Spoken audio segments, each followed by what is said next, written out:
আসসালামু আলাইকুম। আমি মোহাম্মদ রাকিবুল ইসলাম।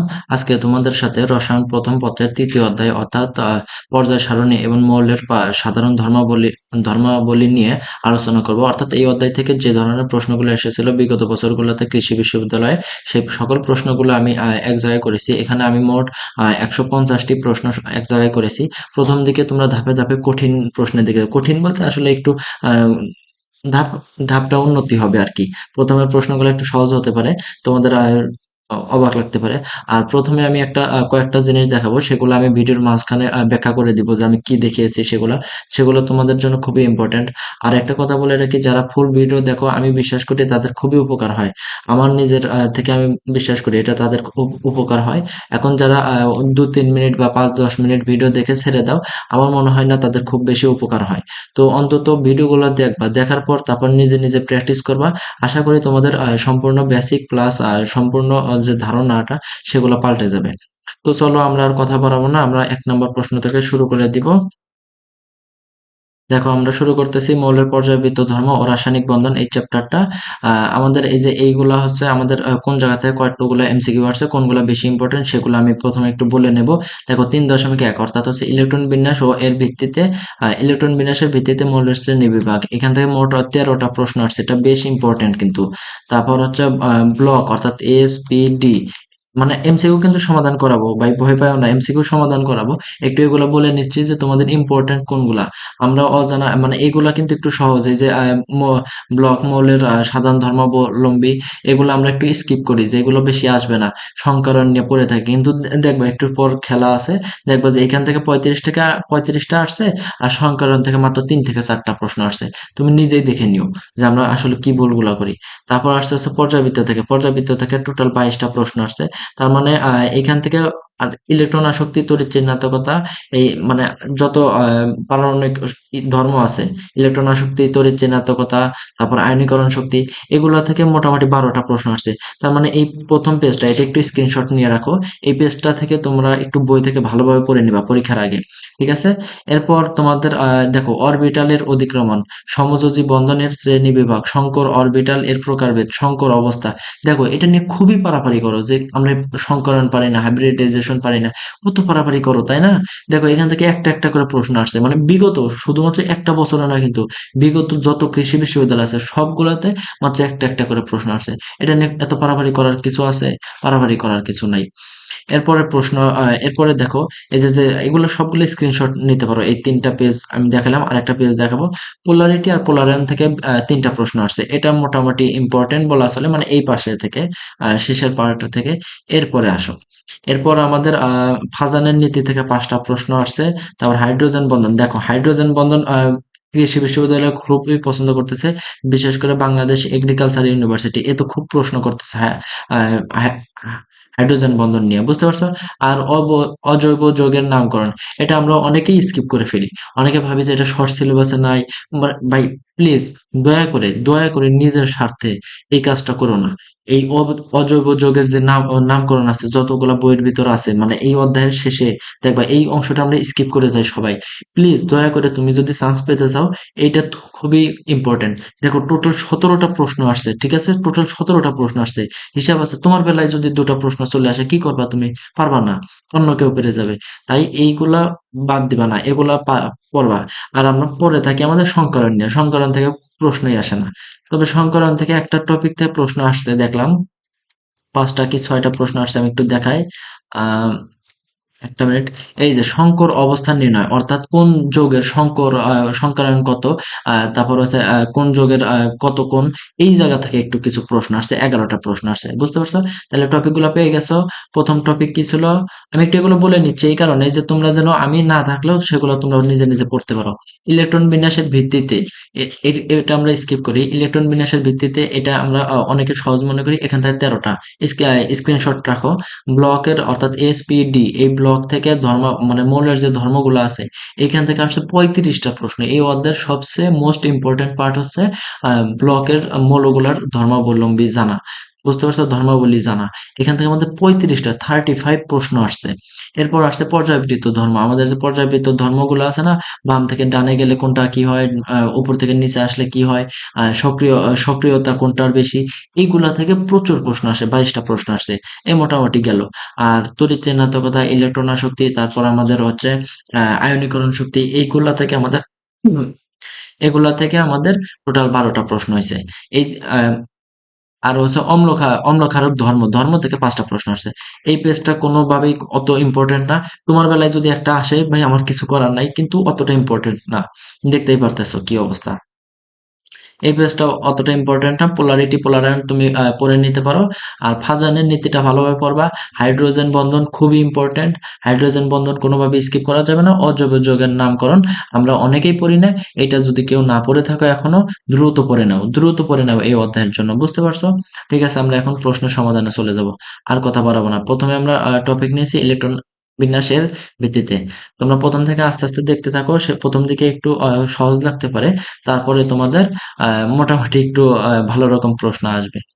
পটাশিয়াম এর সর্বশেষ ইলেকট্রন প্রবেশ করে কোন অরবিটালে? আচ্ছা, পটাশিয়াম কত আমাদের? Potassium K19। খেয়াল করো। তাহলে 1s2, 2s2, 2p6, তাহলে হচ্ছে 3s2, 3s2, তারপর হচ্ছে 3p6। ঠিক আছে। এরপর কিন্তু 3d তে যাবে না, 4s1 এ যাবে। ঠিক আছে, 3d ফাঁকা থাকবে, 3d ফাঁকা থাকবে। তাহলে সর্বশেষ ইলেকট্রনটা কোথায় গেল? 4s1 এ। ঠিক আছে। এই তাহলে আমাদের 4s অরবিটালে প্রবেশ করবে। 2 নম্বর প্রশ্নটা, সালফার পরমাণুর চতুর্পাশে সালফার পরমাণুর চতুর্পাশের বন্ধন সমূহের মোট ইলেকট্রন সংখ্যা কত? খেয়াল করো, সালফার পরমাণুর যে চতুর্পাশে মোট বন্ধন ইলেকট্রন কটা। আগে খেয়াল করো, এই আমাদের মনে করো সালফারের একটা মৌল। এখন এর চতুর্পাশে কয়টা, এর ভ্যালেন্স শেল অর্থাৎ হচ্ছে সর্বশেষ কক্ষপথে কয়টা ইলেকট্রন থাকে? 6টা ইলেকট্রন থাকে না? 6টা ইলেকট্রন থাকে। তাহলে আমরা একটু 6টা ইলেকট্রন দিয়ে নিই আগে। ঠিক আছে, তারপর তোমাকে জিনিসটা বোঝাচ্ছি। 1, 2, 3, 4, 5, 6। 6টা ইলেকট্রন থাকে। এখন বলছে চতুর্পাশে বন্ধন সমূহের মোট ইলেকট্রন সংখ্যা কত? আচ্ছা, বন্ধন গঠন করতে আর একটা করে ইলেকট্রন লাগবে না? এই একটা পেয়ার গঠন করলো, এখানে এই একটা পেয়ার, এখানে আর একটা ইলেকট্রন আসে, এই একটা পেয়ার গঠন করছে, এখানে একটা ইলেকট্রন আসে, পেয়ার গঠন করছে। ঠিক আছে। তাহলে কয়টা ইলেকট্রন হলো? টোটাল 12টা ইলেকট্রন হলো না?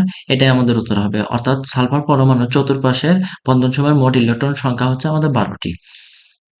ক্রোমিয়ামের ইলেকট্রন বিন্যাস, এটা তো জানো। ক্রোমিয়ামের ইলেকট্রন বিন্যাস, তাই না? আচ্ছা, তোমাদের একটা ছন্দ শিখে দেই, অনেকে তোমরা ভুল করো। এই ছন্দ দ্বারা তোমাদের আর কোনো কিছু চিন্তা করতে হয় না। তোমরা মনে রাখো, শোনো, শোনো, প্রিয়া, শোনো, প্রিয়া, শোনো। তারপর কি ডিপিএস হলো ডিপিএস। এটা দ্বারা তোমরা 118টা মৌল সবগুলো করতে পারবা। আর একবার একটু শোনো, শোনো, শোনো, প্রিয়া, শোনো, প্রিয়া, শোনো। ডিপিএস হলো, ডিপিএস হলো। ঠিক আছে। এটা তাহলে এটা হচ্ছে 1s। তারপরে এটা কি হয়, একটা 1s তো গেল, তাহলে এবার 2s। 1s থেকে শুরু হয়েছে, তাহলে 2p। তারপর হচ্ছে এটা 2s গেছে, তাহলে 3s। তারপর কত আমাদের 2p গেছে, তাহলে এবার কি 3p। তারপরে এখানে 4s। তারপর 2p থেকে শুরু হয়েছে, d কত থেকে শুরু হয়, 3d। তারপর হচ্ছে 3p গেছে, 4p। মানে এইভাবে যায় আর কি। এটা দ্বারা তোমরা সবকিছু করতে পারবা। মানে এটা তোমরা যদি বিস্তারিত ভিডিও চাও আমি করে দিতে পারবো। এখন ক্রোমিয়ামের ইলেকট্রন বিন্যাস তো তোমরা জানো। এটা সর্বশেষ কক্ষপথে 3d 4s2 হওয়ার কথা, কিন্তু এটা আলটিমেটলি ভুল, এটা হয় না। এখানে আমাদের 3d5 এবং 4s1 হয়। ঠিক আছে। একটা ইলেকট্রন এখান থেকে 4s থেকে একটা এখানে চলে যায় স্থিতিশীলতার কারণে। আইইউপিএসসি আইইউপিএসসি আইইউপিএসসি দ্বারা অনুমোদিত 111 নং মৌলটি কোনটি? 111 নম্বর মৌলটা হচ্ছে রন্টজেনিয়াম। ঠিক আছে, এখানে রঞ্জনিয়াম লিখছে। এটা হচ্ছে আমাদের রন্টজেনিয়াম। এটা আমাদের হচ্ছে 111 নম্বর মৌলটা। ঠিক আছে। এটা তোমরা পড়ে নিবা। আর এগুলো হচ্ছে মুখস্থ টাইপের। আমি সবই বুঝায় দেওয়ার চেষ্টা করব, কোনটা কেন মুখস্থ করতে হবে সেটাও আমি বুঝায় দেওয়ার চেষ্টা করব, আশা করি। কোন যৌগের পরমাণুতে সবচেয়ে বেশি ইলেকট্রন বিদ্যমান? এটা তোমরা অনেকেই জানো না। এটা হচ্ছে ভ্যালেন্স শেলের যে ইলেকট্রন আছে সেগুলো আমরা কাউন্ট করব। আচ্ছা দেখো, কি কোনগুলা কাউন্ট করব? কাউন্ট হচ্ছে আমাদের valence shell electron valence shell electron count করব। ঠিক আছে, ইলেকট্রন কাউন্ট করব। ঠিক আছে। দেখো, এখানে আমরা সবগুলাটা বের করব। PCl5 আছে। আচ্ছা, ফসফরাসের ভ্যালেন্স শেলে কয়টা ইলেকট্রন, অর্থাৎ সর্বশেষ কক্ষপথে কয়টা ইলেকট্রন থাকে, 5টা। যোগ ক্লোরিনের সর্বশেষ কক্ষপথে কয়টা ইলেকট্রন থাকে, এটা থাকে হচ্ছে 7টা ইলেকট্রন থাকে না, ক্লোরিন 17, 2 8 তারপর 7, তাই না? তাহলে সর্বশেষ কক্ষপথে কয়টা, 7টা। তাহলে কয়টা ক্লোরিন আছে, 5টা। তাহলে 5 7 35, 35 আর 5 40, ঠিক আছে, 40টা ইলেকট্রন রয়েছে পটাশিয়াম পেন্টাক্লোরাইড। এরপর আমরা SF6 এ কাউন্ট করব। দেখো সালফারের সর্বশেষ কক্ষপথে কয়টা ইলেকট্রন থাকে, 6টা। আর ফ্লোরিন সর্বশেষ কক্ষপথে কয়টা ইলেকট্রন রয়েছে, 7টা না? ফ্লোরিনে তো সর্বশেষ কক্ষপথে ইলেকট্রন রয়েছে 7টা। তারপর হচ্ছে কেন আমাদের 6টা আছে ফ্লোরিন। তাহলে 6 7 42, 42 আর 6 কত, 48, ঠিক আছে। এরপর আমাদের IF7, অর্থাৎ আয়োডিন হেপ্টাফ্লোরাইড, ঠিক আছে, হেপ্টাফ্লোরাইড। আয়োডিন যেহেতু হ্যালোজেন মৌল, এখানে কয়টা ইলেকট্রন রয়েছে সর্বশেষ কক্ষপথে, 7টা। তারপর আমাদের ফ্লোরিনও 7টা, 7 গুণন 7, তাহলে কত হলো, 7 7 49, 49 আর 7 কত, 56টা। 56টা ইলেকট্রন, এগুলো ইলেকট্রন বুঝাইছি। 56টা ইলেকট্রন আমরা সবগুলো বের করে দেখাচ্ছি তোমাকে। তারপর PCl5, এখানে ফসফরাসের রয়েছে 5টা, ক্লোরিনের রয়েছে 7টা, 3টা ক্লোরিন আছে, তাহলে 3 7 21, আর হচ্ছে 5 কত, 26, এই 26টা ইলেকট্রন রয়েছে, ঠিক আছে। এখন দেখো তো তাহলে সবচেয়ে বেশি ইলেকট্রন কোথায় রইলো, আহ আয়োডিন হেপ্টাফ্লোরাইডের না? তাই আমাদের সঠিক উত্তর হবে হবে আয়োডিন হেপ্টাফ্লোরাইড। আশা করি বুঝতে পারছো, এইগুলা তোমাদেরকে বুঝতে হবে, না বুঝলে কিন্তু হবে না। কোনো একটা টপিক যদি না বুঝতে পারো আমার পড়ানো, অবশ্যই কমেন্ট করে জানাবা। কেন জানাবা না, দরকার হয় তোমার জন্য আমি আলাদা একটা ভিডিও বানিয়ে তোমাকে পাঠিয়ে দিব। নিম্নের কোনটি জিঙ্ক এর ইলেকট্রন বিন্যাস, জিঙ্কের ইলেকট্রন বিন্যাস, জিঙ্ক কত, জিনকে আমাদের 30, তাই না, 30, তাহলে আমাদের কি হবে, আর্গনের ইলেকট্রন বিন্যাস দিব, তারপর আমাদের কি হবে, আর্গনের ইলেকট্রন বিন্যাস, তারপর হচ্ছে আমাদের 3d, তারপর 4s। যেহেতু আমাদের জিঙ্ক 30, তাই 4s এ আগে দুটো যাবে, যাওয়ার পর কয়টা থাকলো, 18, এখানে হচ্ছে 18টা, 18 আর 2 কত, 20, 20 আর এখানে তাহলে কয়টা দিতে হবে, 10। তাহলে এটা আমাদের ইলেকট্রন বিন্যাস। পর্যায় সারণীর 1a, 1a তে কয়টি মৌল রয়েছে, আচ্ছা এই জিনিসটা আমি একটু তোমাদের ক্লিয়ার করি। এই যে 1a দ্বারা বোঝায় হচ্ছে 1, আর ডাবল এ দ্বারা বোঝায় হচ্ছে তোমাদের, ডাবল এ দ্বারা বোঝায় হচ্ছে 2। এখন খেয়াল করো, আর হচ্ছে 13, 3, 3a দ্বারা বোঝায় হচ্ছে তোমাদের, তোমাদের 3a দ্বারা বোঝায় হচ্ছে তোমাদের 13 থেকে, ঠিক আছে, ঠিক আছে। অর্থাৎ এটা তোমরা যখন 3 থেকে শুরু হবে তখন এ মানে 10 ভেবে নিবা, ঠিক আছে। 3 যোগ 10, 13। তারপর হচ্ছে IVA, তাহলে এটা কি ধরবা, 14, এটা কিন্তু 14, যা ডিস্টার্ব করিস না পরে। এটা হচ্ছে আমাদের 14, ঠিক আছে, 14 নাম্বার গ্রুপকে বোঝানো হয়, 14 নাম্বার গ্রুপকে বোঝায়। আর হচ্ছে থ্রি, 3B দ্বারা বোঝানো হয় হচ্ছে আমাদের 3 নাম্বার গ্রুপ। আই IVB দ্বারা বোঝানো হয় আমাদের 4 নাম্বার গ্রুপ। মানে এটা জাস্ট তোমাদেরকে এই কারণে দেখালাম যে এটা আমরা অনেকেই বুঝি না। তাহলে আমাদের IA দ্বারা এটা কোন গ্রুপকে বোঝানো হয়েছে, গ্রুপে 1। গ্রুপে 1 এ কয়টি মৌল রয়েছে বলো, গ্রুপে 1 এ মোট আমাদের 7টি মৌল রয়েছে, ঠিক আছে, গ্রুপে 1 এ আমাদের 7টি মৌল রয়েছে। অর্থাৎ এটা আমাদের ক্ষার ধাতু। আবার আরেকটা কথা বলে রাখি, এটা আমাদেরকে এটাকে আমরা ক্ষার ধাতু বলা হয়ে থাকে, ঠিক আছে। এরপর 8 নাম্বার, কোন গ্রুপের ইলেকট্রন বিন্যাস, কোন গ্রুপের ইলেকট্রন বিন্যাস যদি আর্গন, কি বলছে, আর্গন তারপর হচ্ছে আমাদের 3d2 4s2 হয়, তাহলে মৌলটি কিরকম হবে, অবস্থান্তর মৌল হবে, মৃৎ ক্ষার ধাতু হবে, মৃৎ ধাতু হবে, তারপর হচ্ছে ক্ষার ধাতু হবে, এবং এস ব্লক মৌল হবে। দেখো তো অবস্থান্তর মৌলের সংজ্ঞা কি, 3d, সরি, D1 থেকে 9 হতে হবে, তবে আমাদের অবস্থান্তর মৌল, ঠিক আছে, অবস্থান্তর মৌল D1 থেকে 9। তাহলে এখানে আমাদের কি আছে, D1 থেকে 9 আর 2 আছে না, তার মানে অপূর্ণ অবস্থা রয়েছে, তাহলে এটা আমাদের কি হবে, অবস্থান্তর মৌল, ঠিক আছে। দেখো এরপর আমাদের 8 নম্বর গেল, 9 নম্বর প্রশ্নটা আমরা একটু দেখি। পটাশিয়াম মৌলটি কোন গ্রুপের অন্তর্ভুক্ত, দেখো সম্পূর্ণ ভিডিও দেখো, এগুলো কিন্তু একটু সহজ সহজ লাগতে পারে। পটাশিয়াম মৌলটা হচ্ছে কিনা আমাদের ক্ষার ধাতুর অন্তর্ভুক্ত, অর্থাৎ গ্রুপে 1 হচ্ছে আমাদের ক্ষার ধাতু, ঠিক আছে। আর আমাদের গ্রুপ 2 হচ্ছে আমাদের মৃৎ ক্ষার ধাতু, ঠিক আছে, গ্রুপ 2 কে মৃৎ ক্ষার ধাতু বলা হয়, ঠিক আছে, গ্রুপ 2 কে মৃৎ ক্ষার ধাতু বলা হয়। পটাশিয়ামের পারমাণবিক সংখ্যা কত, 19, এগুলোও নাকি ভার্সিটি অ্যাডমিশনে আসে, 19। আর হচ্ছে আমাদের কার্বন 12তে আমাদের কত, 12 কোনটা, ম্যাগনেসিয়াম, 24 কোনটা, ক্রোমিয়াম, ঠিক আছে, ক্রোমিয়াম 24, 39টা এই মুহূর্তে মনে নাই, সম্ভবত সেটা ক্রিপ্টন সম্ভবত। তোমরা একটু দেখে নাও। ক্রোমিয়াম এর তৃতীয় শক্তি স্তরে কয়টি ইলেকট্রন আছে? ঠিক আছে, কয়টি ক্রোমিয়ামের তৃতীয় শক্তি স্তরে, এখানে অনেকেই যদি 14 থাকতো 14টা দাগায় আসতা, কিন্তু ক্রোমিয়ামের তৃতীয় শক্তি স্তরে কয়টা ইলেকট্রন আছে এটা আমরা একটু দেখি। আমাদের ক্রোমিয়াম ধরো ইলেকট্রন বিন্যাস হচ্ছে আর্গন 18, তারপর আমাদের কি 3D, তারপর আমাদের 4s। কিন্তু ক্রোমিয়াম ব্যতিক্রম হওয়ার কারণে 3D এখানে 5 হয় আর 4s 1 হয়। তাহলে ক্রোমিয়ামের কয়টা ইলেকট্রন রয়েছে এখানে? আচ্ছা, এটা আমরা আর্গনটা এটা না দেখে আমাদের ডিরেক্ট দেখাতে হবে, তাছাড়া সম্ভব না। একটু একটু ওয়েট করো ভাইয়ারা। ক্রোমিয়াম আছে এটা 1s2, তারপর 2s2, তারপর 2p6, 3s2, তারপর 3p6, তারপর 3d, 4s। দেখো এখানে 4s 1 হয় আর এখানে 3d 5 হয়। তাহলে আমাদের 3 নাম্বার কক্ষপথে কয়টা ইলেকট্রন রয়েছে? দেখো এই যে 2, 6, 8, 8 পাশে কত 13টা, তাহলে আমাদের 13টা ইলেকট্রন রয়েছে। ঠিক আছে, ক্রোমিয়ামের 3 নম্বর কক্ষপথে আমাদের 13টি ইলেকট্রন রয়েছে। কোন সেটটি সব মৌলগুলির ইলেকট্রন বিন্যাসে বিজোড় ইলেকট্রন রয়েছে? মানে শেষ কক্ষপথে মানে ইলেকট্রন বিন্যাস করে দেখবো যে বিজোড় ইলেকট্রন রয়ে গেছে। এখন খ নম্বরটা আমরা ডিরেক্ট করবো। সোডিয়ামের শেষে কি থাকে? 3s 1 থাকে, তাই এটা বিজোড়, 1 নম্বর হয়ে গেল। তারপর সিলিকনের কি হয়? সিলিকন হয় হচ্ছে 3s2, তার সিলিকন যেহেতু 14, তাহলে 3s2, তারপর 3p(x), 3p(y), 3p(z). ঠিক আছে, এখানে একটা যায় এখানে একটা যায়, বিজোড় ইলেকট্রন রয়েছে। ঠিক আছে, তারপর আমাদের সালফার কত? 16, তারপর 3s2, তারপর 3p(x), 3p(y), 3p(z). কোনটাতে কয়টা যায়? এখানে প্রথমে একটা একটা একটা, তারপর কয়টা হলো টোটাল হলো আমাদের 5টা, তাই না? আর একটা যাবে, আরেকটা গেলে এটা কয়টা হয়ে যাবে? 2টা হয়ে যাবে। ঠিক আছে, 2টা হলে কি হয়? আমাদের এটা হচ্ছে সালফার হয়ে যায়, অর্থাৎ এখানে কিন্তু শেষ কক্ষপথে বিজোড় ইলেকট্রন রয়ে গেল। ঠিক আছে, তাই এটা আমাদের সঠিক উত্তর হবে সোডিয়াম, সিলিকন এবং সালফার। অর্থাৎ এখানে সবগুলা ইলেকট্রন বিন্যাসে বিজোড় ইলেকট্রন রয়েছে। ক্লোরিনের ইলেকট্রন বিন্যাস করো। ক্লোরিনের ইলেকট্রন বিন্যাস কি দেখাতে হবে বলো? এটা তোমরা আমাকে দেখাই দিও কমেন্ট বক্সে। এখন আসো প্রশ্ন, সুন্দর একটা প্রশ্ন। ক্যান্সার চিকিৎসায় কোন মৌলের তেজস্ক্রিয় মৌল ব্যবহৃত হয়? ক্যান্সার চিকিৎসায় কোন মৌলের তেজস্ক্রিয় ব্যবহৃত হয়? এখানে হচ্ছে কোবাল্ট ব্যবহার করা, কোবাল্ট 60 ক্যান্সার চিকিৎসায় ব্যবহার করা হয়। এবং জেনন, সরি, রেডন, আমি একটু ভুল বলছি, জেনন না, রেডন।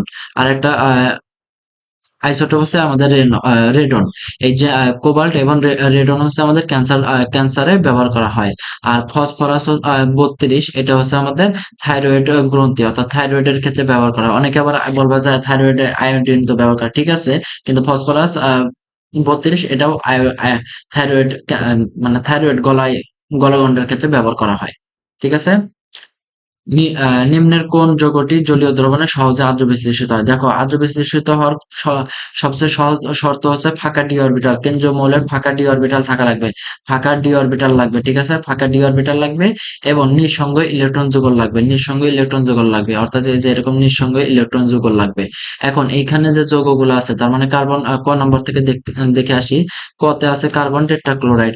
এখানে কার্বনের কোনো ফাঁকা ডি অরবিটাল নাই, কার্বনের কোনো ফাঁকা ডি অরবিটালই নাই। তারপর আমাদের গ নাম্বার দেখি। এখানে এসএন, এটাতে আমাদের কোনো ফাঁকা ডি অরবিটাল নাই। পিবি, এটাতে ফাঁকা ডি অরবিটাল আছে, কিন্তু কোনটি সহজে আদ্র বিশ্লেষিত হয়? সেটা আমাদের সিলিকন টেট্রাক্লোরাইড হবে। ঠিক আছে, সিলিকন টেট্রাক্লোরাইডে আমাদের সহজে আদ্র বিশ্লেষিত হবে। বুঝতে পারছো? কারণ কি? কারণ হচ্ছে গ্রুপের দিক থেকে একই গ্রুপের, দেখো এখানে কার্বন, সিলিকন আর টিন, তারপর লেড, এরা সবাই প্রায় একই গ্রুপের, প্রায় না, সবাই একই গ্রুপের। তো একই গ্রুপের দিক থেকে কার্বন যেহেতু আমাদের বাদ আগেই, তাই এই তিনটা গঠন করলেও, মানে আদ্র বিশ্লেষিত হলেও, ও গ্রুপ উপরের দিকে যে থাকবে সে অগ্রাধিকার বেশি, অর্থাৎ সে সহজে আদ্র বিশ্লেষিত হবে। এগুলো একটু মনে রাখতে হবে। এরপরের প্রশ্নটা দেখো, একটা মজার প্রশ্ন।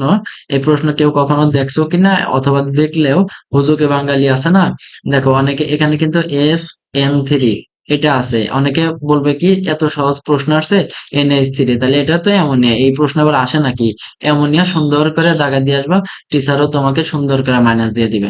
এটা হচ্ছে আমাদের হাইড্রোজয়িক অ্যাসিড। আমরা এটা অনেকেই খেয়াল করেন, এটা হাইড্রোজয়িক অ্যাসিড। খ নাম্বারটা হবে, মুখস্থ করে রাখো এখন। তারপরের প্রশ্নটা খেয়াল করো।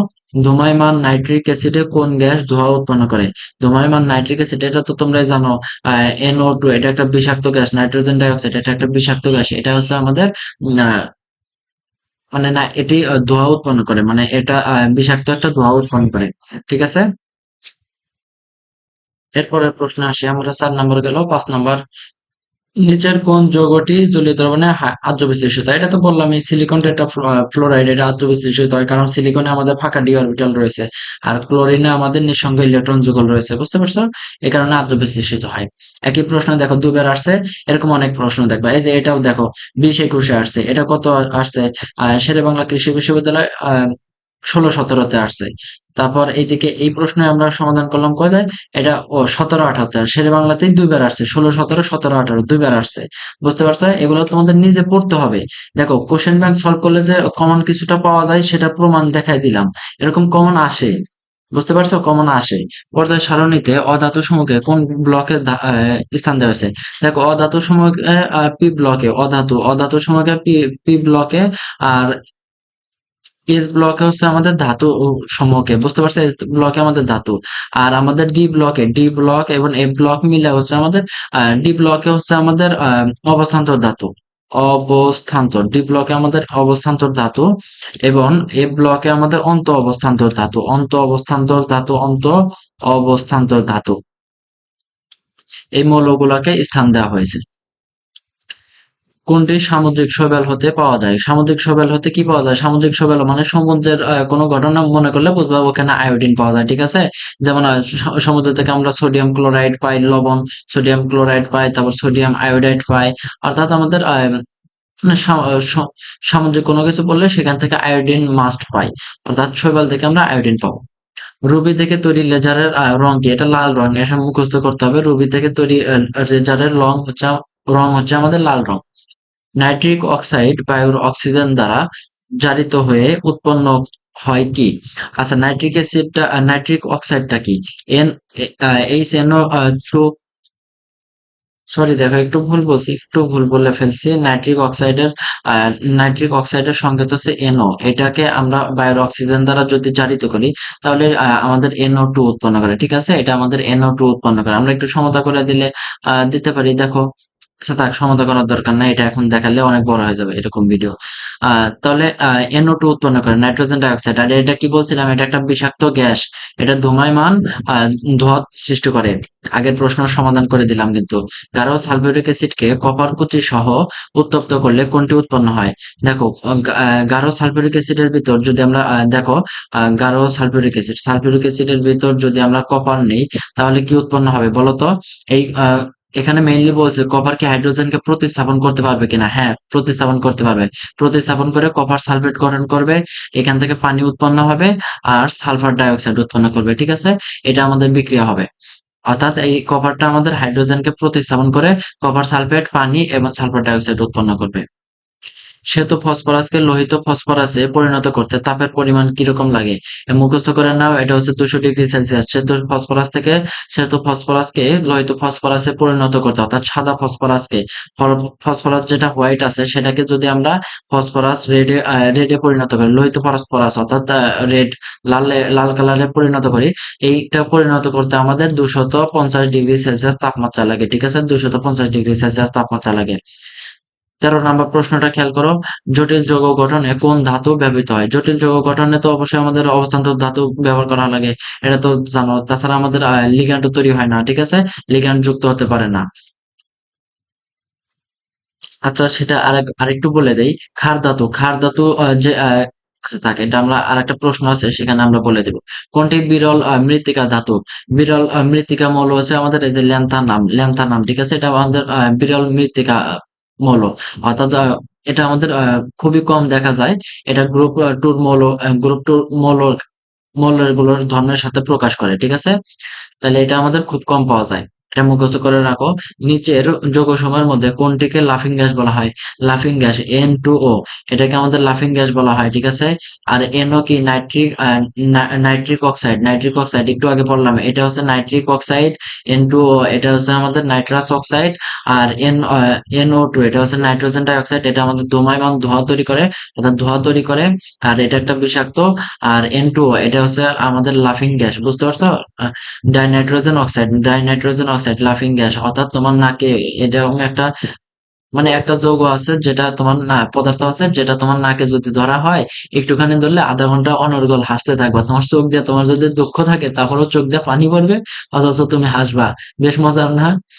ক্যান্সার চিকিৎসায় নিচের কোনটি নিষ্ক্রিয় কোন নিষ্ক্রিয় গ্যাসটি ব্যবহার করা হয়? এটা তোমাদের করে কমেন্ট করে জানানো উচিত। এটা আমি পড়াইছি। আমি কি বললাম? ক্যান্সার চিকিৎসায় দুটি মৌল ব্যবহার করা হয়। একটা হচ্ছে আমাদের কোবাল্ট 60 আর একটা হচ্ছে আমাদের রেডন। একটু আগেই পড়াইছি কিন্তু আমি আজকে। এটা তোমাদের একটু এই কারণে সচেতন থাকা উচিত। ঠিক আছে? এই কারণে প্রশ্ন ব্যাংক পড়া উচিত। তাহলে এটা আমাদের রেডন হবে। নাইট্রোজেন কয়টি জারণ সংখ্যা প্রদর্শন করে? নাইট্রোজেন কয়টি জারণ সংখ্যা প্রদর্শন করে? নাইট্রোজেন দুটা জারণ সংখ্যা প্রদর্শন করে। একটা হচ্ছে 3 আর একটা হচ্ছে 5। ঠিক আছে? নাইট্রোজেন তিনটা জারণ সংখ্যা প্রদর্শন করে। এটা তুমি সহজে মনে রাখতে পারো কিভাবে জানো? আমি যেভাবে মনে রাখতাম সেটা হচ্ছে 1s2 2s2, তারপর হচ্ছে নাইট্রোজেন যেহেতু 7 1s2 2s2, তারপর হচ্ছে 2p5। দেখো এখানে আমাদের শেষ কক্ষপথে ইলেকট্রন হচ্ছে কি আমাদের 5টা, এটা একটা। আর এটাকে যদি অষ্টক পূর্ণ করতে চাই তাহলে আমাদের সরি, এটা 5টা না, এটা হচ্ছে আমাদের 3। ঠিক আছে? 3 হবে। তাহলে আমাদের এখানে শেষ কক্ষপথে ইলেকট্রন কতগুলা? 5টা। তাহলে এটা আমাদের 5 হবে। আর একটা বিষয় হচ্ছে এটা অষ্টক পূর্ণ হতে আর 3টা ইলেকট্রন লাগে, তাই আমাদের 3 আর 5। এভাবে আমি মনে রাখতাম। তবে তোমরা মুখস্থ করলে করতে পারো। ঠিক আছে? 17 গেল। 18 নম্বর প্রশ্নটা। 18 নম্বর প্রশ্নটা বলছে, নিচের কোন গ্রুপটি নিচের কোনটি গ্রুপ 6 এর মৌল? নিচের কোনটি গ্রুপ 6 এর মৌল বলো? গ্রুপ 6 এর মৌল কোনগুলা বলো? গ্রুপ 6 এর মৌল হচ্ছে অক্সিজেন, সালফার, সেলেনিয়াম, টেলুরিয়াম। অর্থাৎ ও এসএসসি তে পড়লেই লাভ। ও এস এস সি, এসএসসি তে পড়লেই লাভ। এখানে মনে হয় আর কি আছে দুটা, আমি মনে নাই এই মুহূর্তে। ও এসএসসি তে পড়লেই লাভ, এইভাবে আমি মনে রাখতাম। তো এটা হচ্ছে সেলেনিয়াম হবে। ঠিক আছে? নিচের কোনটি উপধর্মী অক্সাইড নয়? দেখো আগে কোনগুলো উপধর্মী অক্সাইড সেগুলো আমরা একটু জেনে আসি, তাহলে তো আমাদের উত্তরটা বেরিয়ে আসে। আমাদের উপধর্মী অক্সাইড হচ্ছে আমাদের জিঙ্ক অক্সাইড, তারপর আমাদের টিন অক্সাইড, তারপর ডাইঅ্যালুমিনিয়াম ট্রাই অক্সাইড, তারপর হচ্ছে আমাদের লেড অক্সাইড, তারপর আমাদের হচ্ছে আরেকটা আছে হচ্ছে পানি একটা উপধর্মী অক্সাইড। ঠিক আছে? এইগুলা আমাদের উপধর্মী অক্সাইড। তাহলে যদি এগুলো উপধর্মী অক্সাইড, বাকি থাকলো কোনটা? N2O। ঠিক আছে? এটা আমাদের উপধর্মী অক্সাইড নয়। ঠিক আছে? নিচের কোন নিষ্ক্রিয় গ্যাসটি ফ্লোরিনের সাথে বিক্রিয়া করে?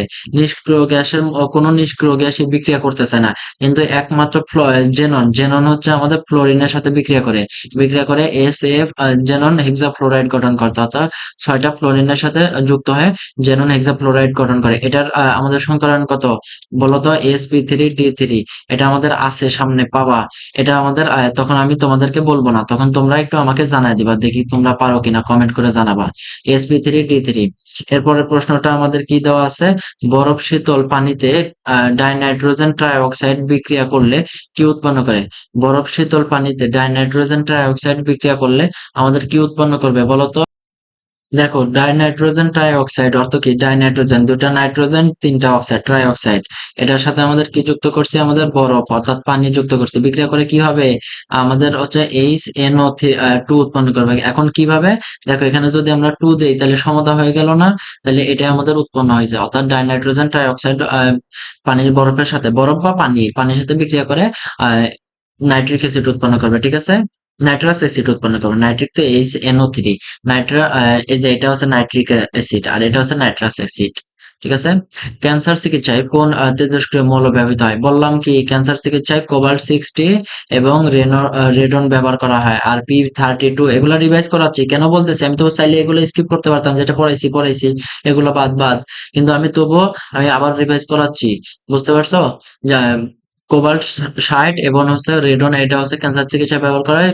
আর হচ্ছে ফসফরাস আর আয়োডিন থাইরয়েড গলগণ্ডতে ব্যবহার করা হয়। ঠিক আছে? ইঁদুর মারা বিষ কোনটি? ইঁদুর মারার বিষ হচ্ছে, তোমরা এটা মুখস্থ করবা। বুঝতে পারছো? এটা আমার নিজেরও জানা নাই, এটা আমি মুখস্থ করে তোমাদের ভিডিওতে আসছি। এটা হচ্ছে ইঁদুর মারার বিষ হচ্ছে Zinc 3P2। এটা আমাদের ইঁদুর মারার বিষ। বুঝতে পারছো? কোন গ্রুপের মৌলগুলো পরিবর্তনশীল যোজ্যতা প্রদর্শন করে বলো? কোন গ্রুপের মৌলগুলো পরিবর্তনশীল যোজ্যতা প্রদর্শন করে? কোন গ্রুপের মৌলগুলো আমরা তো জানি, তাই না? এটা হচ্ছে আমাদের ইয়া হবে, কি বলে, আয়রন আমাদের পরিবর্তনশীল যোজ্যতা প্রদর্শন করে না। আর আয়রন কোন গ্রুপের মৌল? এটা হচ্ছে আমাদের 8 নম্বর গ্রুপের মৌল না? আয়রন আমাদের 8 নম্বর গ্রুপের মৌল। এই কারণে আয়রন আমাদের এটা আমাদের উত্তরটা আমাদের 8 হবে। ঠিক আছে? পরিবর্তনশীল যোজ্যতা আয়রনের কয়টা যোজনী থাকে? আয়রনের যোজনী থাকে সম্ভবত, এরকম করো না, তুমি আমাকে একটু ভিডিওটা কমপ্লিট করতে দাও, তারপর তোমার সাথে আমি গল্প করবো না, ঠিক আছে? দেখো, এরপরের প্রশ্নটা খেয়াল করো। এরপরের প্রশ্নটা খেয়াল করো, কোনটি দৈত্যাকার অণু বলো? কোনটি দৈত্যাকার অণু? এটা হচ্ছে এই যে সিলিকন, সিলিকন ডাইঅক্সাইড। এটা হচ্ছে সিলিকন ডাইঅক্সাইড। এটা হচ্ছে আমাদের এন সংখ্যক অণু মিলে আমাদের দৈত্যাকার অণু গঠন করে, একটা জাল তৈরি করে, বিস্তার তৈরি করে, তাই না? এটা আমাদের তৈরি করে। এরপরে প্রশ্নটা কি, মুক্তার মুখ্য উপাদান কোনটি? মুক্তা বলতে কি বোঝাইছে? এখানে ঝিনুক বোঝাইছে, যে ঝিনুকের মুখ্য উপাদান আমাদের ঝিনুকের ভিতর কি থাকে? চুনাপাথর থাকে না? তাহলে চুনাপাথরের সংকেত কি? ক্যালসিয়াম কার্বনেট, ঠিক আছে? এটা আমাদের চুনাপাথরের সংকেত। আর হচ্ছে আমাদের ক্যালসিয়াম ক্যালসিয়াম অক্সাইড, এটা হচ্ছে আমাদের চুনের সংকেত। এটা হচ্ছে আমাদের চুনের সংকেত, আর এটা আমাদের চুনা পাথরের সংকেত। তাহলে আমাদের মুক্তার মুখ্য উপাদান, অর্থাৎ ঝিনুকের মুখ্য উপাদান হচ্ছে আমাদের চুনা পাথর, ক্যালসিয়াম কার্বনেট। কোনটি তীব্র অ্যাসিড? কোনটি তীব্র অ্যাসিড? খেয়াল করো, এটা কি জানো কোনটি তীব্র অ্যাসিড? একই গ্রুপের হ্যালোজেনের মধ্যে, আমি একটু দেখা দিতেছি। হ্যালোজেনের যদি উপর থেকে নিচের দিকে আসো, তাহলে অ্যাসিডের তীব্রতা বৃদ্ধি পায়, ঠিক আছে? তীব্রতা বৃদ্ধি পায়, তীব্রতা বৃদ্ধি। হ্যালোজেনের ক্ষেত্রে হ্যালো অ্যাসিড বলা হয় এগুলাকে।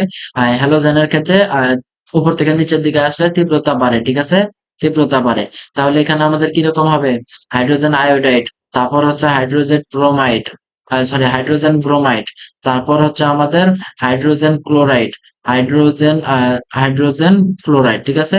এগুলো হচ্ছে আমাদের সবচেয়ে মানে এগুলো তীব্রতার দিক থেকে চিন্তা করলে আমাদের হাইড্রোজেন আয়োডাইড সর্বোচ্চ তীব্র, তারপর হচ্ছে হাইড্রোজেন ব্রোমাইড, তারপর ক্লোরাইড, তারপর হচ্ছে ফ্লোরাইড, ঠিক আছে? তাহলে আমাদের তীব্র অ্যাসিড কোনটি? Hydrogen iodide. নিম্নের কোনটি নিষ্ক্রিয় গ্যাস বলো? এটাও নাকি পরীক্ষায় আসছে। নিম্নের কোনটি নিষ্ক্রিয় গ্যাস? এটা হচ্ছে আমাদের হিলিয়াম। হিলিয়াম হচ্ছে আমাদের নিষ্ক্রিয় গ্যাস, ঠিক আছে? Nobel gas, Nobel. এটা আবার ইংলিশেও আসতে পারে। নিচের কোনটি নোবেল গ্যাস? নোবেল গ্যাস, এটা হচ্ছে আমাদের হিলিয়াম গ্যাস। তারপর নাইট্রোজেন, নাইট্রোজেন আমাদের কোন গ্যাস? এটা হচ্ছে নাইট্রোজেন গ্রুপের কথা বলি। নাইট্রোজেন হচ্ছে আমাদের নিক্টোজেন গ্রুপের, নিক্টোজেন অর্থাৎ শ্বাসরোধকারী, গ্রুপ 7 এর মৌল। তারপর অক্সিজেন, অক্সিজেন হচ্ছে এটা হচ্ছে আমাদের ইয়া চালকোজেন, অর্থাৎ হচ্ছে আমাদের কি আকরিক সৃষ্টিকারী, এই গ্রুপের মৌল চালকোজেন, ঠিক আছে? কার্বন ডাই অক্সাইড তো একটা বিষাক্ত পদার্থ। এটা হচ্ছে আমাদের কার্বন আর অক্সিজেন মিলে তৈরি করে, এটা বাতাসে পাওয়া যায়। ডুবুরিরা অক্সিজেন সিলিন্ডারে মিশ্রণ হিসেবে কোন গ্যাস ব্যবহার করা হয় বলো? ডুবুরিরা অক্সিজেন সিলিন্ডারে মিশ্রণ হিসেবে হিলিয়াম গ্যাস আর হচ্ছে আমাদের অক্সিজেন ব্যবহার করা হয়, ঠিক আছে? হিলিয়াম আর অক্সিজেন গ্যাস অক্সিজেন ব্যবহার করে, হিলিয়াম এবং অক্সিজেন ব্যবহার করে। এই হিলিয়াম গ্যাস থাকে হচ্ছে 80%, ঠিক আছে? 80% হিলিয়াম গ্যাস থাকে, আর 20% আমাদের অক্সিজেন থাকে, ঠিক আছে? অক্সিজেন মানে আমাদের ডুবুরি ভাইরা আমাদের পিছনে যে একটা সিলিন্ডার দেখতে পারো তোমরা, যে টিভিতে দেখো মাঝে মাঝে, এটার ভিতর হিলিয়াম থাকে 80% আর অক্সিজেনই থাকে 20%। বুঝতে পারছো? আচ্ছা, আরগুলা বলে দেই। নিয়ন কোথায় ব্যবহার করা হয়? নিয়ন হচ্ছে আমাদের উজ্জ্বল আলো সৃষ্টি করতে ব্যবহার করা হয়। একটু এগুলা কেন দেখাচ্ছি, এগুলো তোমাদের পরবর্তী পরীক্ষাতে এই অন্যগুলো আসতে পারে, হুবহু তো কমন আসবে না, তাই না? তাহলে নিয়ন হচ্ছে আমাদের উজ্জ্বল আলো, এটা লাল লাইট তৈরি করে। এটা হচ্ছে বিমানের যে লাইট, হেডলাইট গুলো আছে না, বিমানের লাইট এগুলাতে আমাদের নিয়ন ব্যবহার করা হয়। জেনন তো জানোই, জেনন হচ্ছে আমাদের কি, এটা হচ্ছে নিষ্ক্রিয় গ্যাস। এটা আমাদের, না, জেননের ব্যবহার আমি এই মুহূর্তে জানি না, দেখতে হবে। কোন ধাতুগুলির সালফাইড পশুর চামড়া থেকে লোম ছড়াতে ব্যবহৃত হয়? আচ্ছা, পশুর চামড়া থেকে লোম ছড়াতে কি ব্যবহার করা হয়? লবণ ব্যবহার করি না আমরা? তাহলে লবণ কি কি দ্বারা তৈরি হয়? পটাশিয়াম ক্লোরাইড থাকে, তারপর হচ্ছে সোডিয়াম ক্লোরাইড থাকে। তার মধ্যে আমাদের কি পটাশিয়াম ক্লোরাইড, এটা আমাদের না? তাহলে এটা আমাদের উত্তর হবে যে পটাশিয়াম হবে। অর্থাৎ পশুর চামড়া থেকে লোম ছড়াতে আমাদের পটাশিয়াম লাগে, ঠিক আছে? কোন ধাতুর সালফাইড, আবার এখানে বলে দিছে কোন ধাতুর সালফাইড। K2S, এটাও লাগে, বুঝতে পারছো? এটা মানে বিভিন্ন যৌগ ব্যবহার করে, তার মধ্যে K2S থাকে। পারদের গলনাঙ্ক কত বলো? পারদের গলনাঙ্ক হচ্ছে আমাদের -39°C। পারদের গলনাঙ্ক হচ্ছে আমাদের -39°C। কিন্তু আমাদের যদি আমাদের গ্রাফাইট থাকে, গ্রাফাইট গ্রাফাইট অর্থাৎ কার্বনের যে দুইটা রূপ আছে, এর মধ্যে একটা রূপ হচ্ছে কার্বন কয়লা আর একটা হচ্ছে গ্রাফাইট। ঠিক আছে, এই গ্রাফাইটের গলনাঙ্ক হচ্ছে আমাদের 3600 ডিগ্রি সেলসিয়াস, যেটা উৎপাদন করা খুবই অসম্ভবের মতো। ঠিক আছে, হয়তো সম্ভব কিন্তু খুবই মানে কঠিন। লেড নাইট্রেটকে উত্তপ্ত করলে কি কি উৎপন্ন হয়? লেড নাইট্রেটের সংকেতটা আগে লিখি।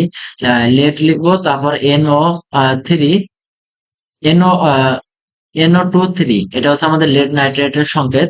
এটা আমাদের উত্তপ্ত করলে আমাদের কি উৎপন্ন হয়? এখানে আমাদের এই যে NO2টা আলাদা হয়ে যায়। ঠিক আছে, NO2টা আলাদা হয়ে যায়, নাইট্রোজেন অক্সাইড, নাইট্রোজেন ডাইঅক্সাইড উৎপন্ন হয়। ঠিক আছে, এরপরের প্রশ্নটা খেয়াল করো।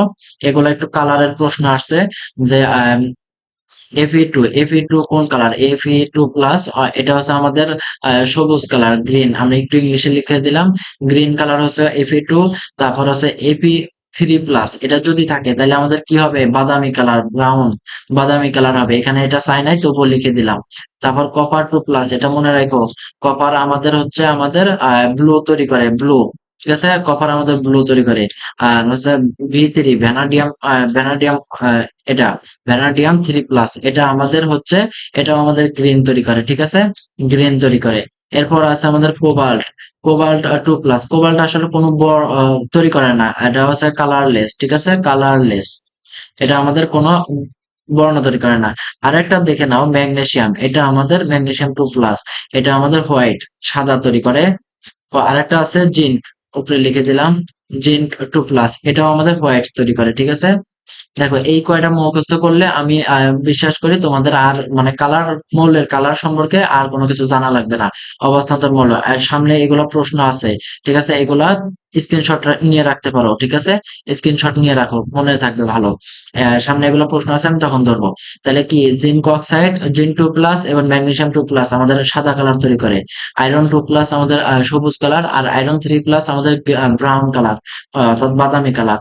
কপার 2+ আমাদের ব্লু, নীল কালার। ভ্যানাডিয়াম 3+ আমাদের সবুজ কালার। কোবাল্ট 2+, এটা আমাদের কালারলেস, অর্থাৎ কোনো বর্ণ তৈরি করে না। তাহলে এটা তো উত্তর করতে পারবো, উত্তর করে নিও, কমেন্ট করে জানাই দিবা। দেখো ভাই, তোমাদের কি ভিডিওগুলো ভালো লাগে আসলে? যদি ভালো লাগে তাহলে একটু জানাবা, তাহলে একটু লাইক করে দিবা। অবশ্যই আমাদের উৎসাহ তৈরি হয় যে আমরা হ্যাঁ সবার উপকারে আসতে পারতেছি। সেই উৎসাহ থেকে আমরা ভিডিও তৈরি করতে, মানে আমাদের জন্য ভালো লাগে। ক্ষার ধাতু বলা হয় কোন গ্রুপের মৌলগুলোকে? বলো, এটা তো আমি শিখাইছি একটু আগে, এটা প্রশ্ন ছিল। ক্ষার ধাতু বলা হয় আমাদের গ্রুপ 1 ক্ষার। আর গ্রুপ 2 কে কি বলা হয়? গ্রুপ 2 কে আমাদের মৃৎ ক্ষার ধাতু বলা হয়। ঠিক আছে, অর্থাৎ অধিকাংশ যৌগ এগুলা, মানে গ্রুপ 2 যে মৌলগুলা, ম্যাগনেসিয়াম, বেরিলিয়াম, তারপর ক্যালসিয়াম, এগুলো মাটিতে পাওয়া যায়, এই কারণে মৃৎ ক্ষার ধাতু বলা হয়। ঠিক আছে, মুদ্রা ধাতু কোনগুলা? এটা তো গ্রুপে 11 যে প্রথম 3টা মৌল আছে, সরি শেষের 3টা মৌল আছে। গ্রুপে 11 যে শেষের 3টা মৌল আছে, কপার, সিলভার এবং টিন। কপার, সিলভার এবং গোল্ড, অর্থাৎ সোনা, রূপা, সোনা, রূপা এবং হচ্ছে আমাদের কপার, এই তামা, সোনা, রূপা, তামা, এই 3 ভাই আমাদের আগে মানে বাণিজ্যের, মানে বিনিময় হিসেবে ব্যবহার করা হতো। মানে বাণিজ্যে, মানে জিনিস আদান প্রদান, মূল্য হিসেবে ব্যবহার করা হতো কপার, সিলভার এবং আমাদের গোল্ড, এই 3 ভাই। মনে রাখবা কিন্তু। সালফার মৌলের পারমাণবিক ব্যাসার্ধ কত? এটা আমরা অনেকেই স্কিপ করে দেই, কিন্তু এখান থেকে অনেকগুলো প্রশ্ন আসছে বাকৃবিতে। বাকৃবি এটা খুব ভালো পছন্দ করে। সালফারের হচ্ছে আমাদের 104, সালফারেরটা হচ্ছে 104 ppm। ঠিক আছে, আহ ppm। আর হচ্ছে সোডিয়ামেরটা মনে রাখো, সোডিয়ামেরটা হচ্ছে 100, আহ সম্ভবত 177, একটু মনে রাখো। তারপর না হয় তোমরা গুগল করে দেখে নিও ভিডিও শেষে। ঠিক আছে, স্ক্রিনশট দিয়ে রাখো, পরে ক্লাস শেষে তোমরা একটু গুগল করে দেখে নিও। তা না হলে ওয়েট করো, আমি সামনে দেখা দিব, সামনে আছে এটা। নিম্নের কোন মৌলগুলিকে একত্রে চালকোজেন বলা হয়? কোন গ্রুপকে চালকোজেন বলছিলাম? গ্রুপ 16 কে চালকোজেন বলছিলাম একটু আগে, মনে আছে? আমি কিন্তু প্রায় সবই আগে থেকে পড়ায় দিয়ে আসতেছি, বুঝতে পারছো? ভয় পাওয়ার কোনো কারণ নাই, আমি কিন্তু প্রায় আগে থেকে সবগুলা পড়ায় দিয়ে আসতেছি।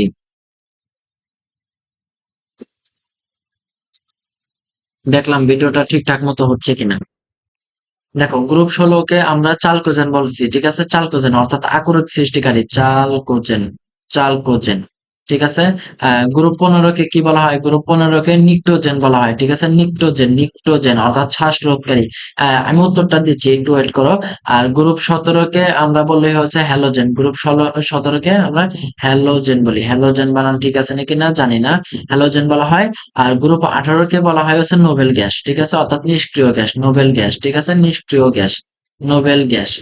এখন খেয়াল করো, গ্রুপ 16 মৌলগুলো হচ্ছে গিয়ে তোমরা OSSC তে পড়লেই লাভ। OSSC, এটা কিন্তু SE, কিন্তু আমরা SSC তে বলি আমরা সংক্ষেপে।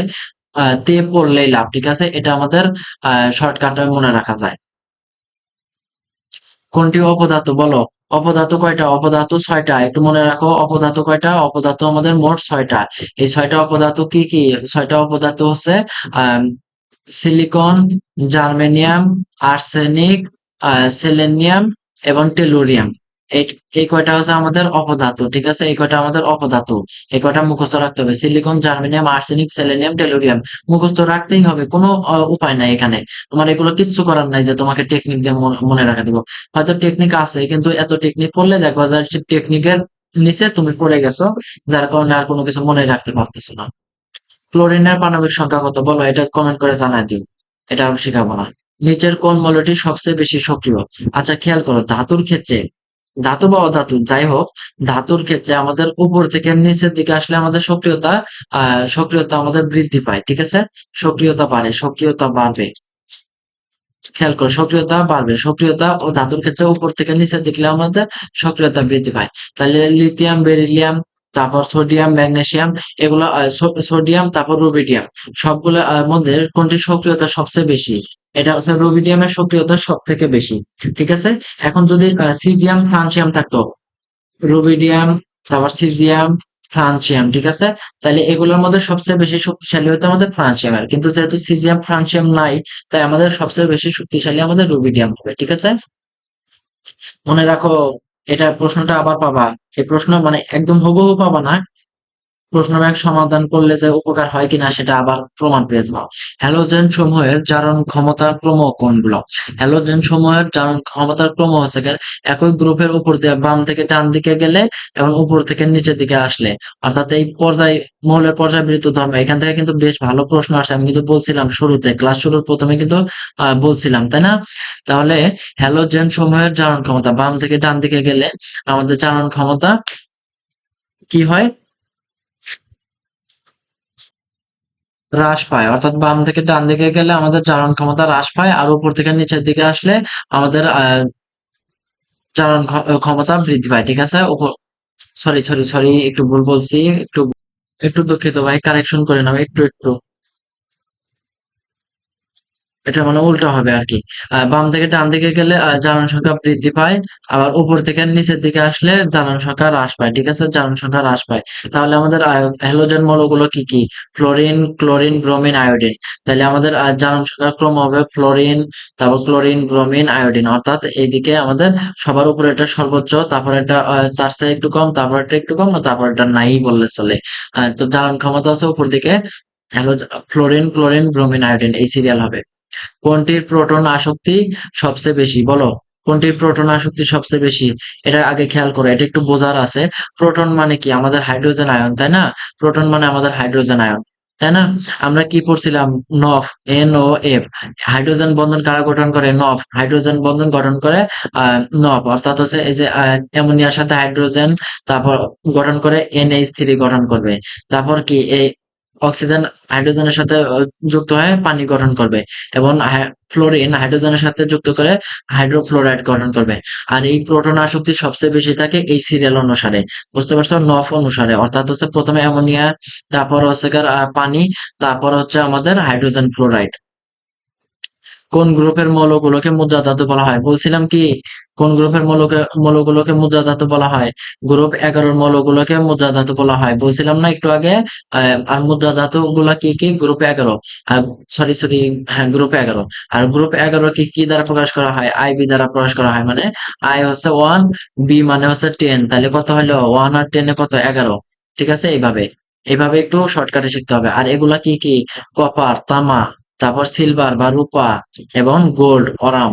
আমি কিন্তু বারবার রিপিট করাচ্ছি, সাথে সাথে না পড়লে কিন্তু লস তোমার। সম্পূর্ণ ভিডিওটা দেখো ভাই, অনেক প্রশ্ন রাখছি, অনেক। এগুলো পড়লে পরে আশা করি অনেক কিছু হলেও কমন পাবা। ইলেকট্রন আসক্তির সঠিক ক্রম কোনটি? ইলেকট্রন আসক্তির সঠিক ক্রম কি? আগে খেয়াল করো, ইলেকট্রন আসক্তির আমরা কি জানি? একই গ্রুপের বাম থেকে ডান দিকে গেলে ইলেকট্রন আসক্তি হ্রাস পায়, আর উপর থেকে নিচের দিকে গেলে ইলেকট্রন আসক্তি। দুঃখিত, দেখো আমরা যদি একই গ্রুপের বাম থেকে ডান দিকে যাই, তাহলে আমাদের পারমাণবিক ব্যাসার্ধটা কমতে থাকে, ঠিক আছে? প্রথমে এত বড় মৌল থাকে, পরে এত ছোট ব্যাসার্ধ, তারপরে এত।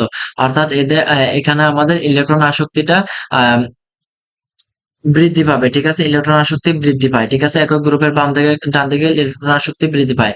আর এদিকে আমাদের প্রথমে ছোট মৌল থাকে, তারপর বড় মৌল, তারপর হচ্ছে আরো বড় মৌল হয়। তাহলে আমাদের এখানে হচ্ছে ইলেকট্রন আসক্তি পারমাণবিক সংখ্যা কক্ষপথের আকার বৃদ্ধি পাচ্ছে। তাহলে ইলেকট্রন আসক্তি উপর থেকে নিচের দিকে গেলে আমাদের হ্রাস পায়। তাহলে এখন খেয়াল করো, গ্রুপ 17 মৌলগুলো কি? ফ্লোরিন, ক্লোরিন, ব্রোমিন, আয়োডিন, ঠিক আছে? এই মৌলগুলোর ক্ষেত্রে ইলেকট্রন আসক্তির ক্রমটা কিরকম হওয়া উচিত ছিল? আগে বলো, ইলেকট্রন আসক্তির ক্রমটা ফ্লোরিন, তারপর ক্লোরিন, তারপর হচ্ছে ব্রোমিন, তারপর আয়োডিন হওয়া উচিত ছিল, তাই না? আসলে অ্যাকচুয়ালি এটা ভুল, আমাদের ভুল এটা। এটা আমাদের হয় না পারমাণবিক ব্যাসার্ধের কারণে, ঠিক আছে? আম, তো এটা আমাদের উত্তরটা হবে হচ্ছে ক্লোরিন, তারপর ফ্লোরিন, তারপর বাকিগুলো ঠিক আছে। ক্লোরিন, ফ্লোরিন, ব্রোমিন, আয়োডিন, ঠিক আছে? ক্লোরিন, ফ্লোরিন, ব্রোমিন, আয়োডিন, এই এই সিরিয়ালটা আমাদের মেনে চলে, বুঝতে পারছো? ক্লোরিন, ফ্লোরিন, ব্রোমিন, আয়োডিন, এই সিরিয়াল আমাদের মেনে চলে ইলেকট্রন আসক্তির ক্রম, ঠিক আছে? আর একটা বিষয় বলি, এটা তো গ্রুপ 17 গেল, ঠিক আছে? গ্রুপ 17 গেল। এখন গ্রুপ 16-র ক্ষেত্রে, অর্থাৎ ওই sulphur, selenium, oxygen, sulphur, selenium, এটা অক্সিজেন সবার শেষে হবে, বুঝতে পারছো? প্রথমে সালফার, তারপর সেলেনিয়াম, তারপর টেলুরিয়াম, তারপর সালফার, তারপর অক্সিজেন, ঠিক আছে? এটা মনে রাখো, এই দুটো মুখস্থ করে নাও, এখনই এখনই মুখস্থ করে নাও, না হলে স্ক্রিনশট মেনে নাও, স্ক্রিনশট নিয়ে রাখো। ক্লোরিন, ফ্লোরিন, ব্রোমিন, আয়োডিন, আর হচ্ছে সালফার, সেলেনিয়াম, টেলুরিয়াম, অক্সিজেন, এটা আমাদের হবে। কোনটির গলনাঙ্ক সর্বাধিক? বলো, কোনটির গলনাঙ্ক সর্বাধিক হবে? বলো দেখি, পারো কিনা? গলনাঙ্ক সর্বাধিক কোনটির?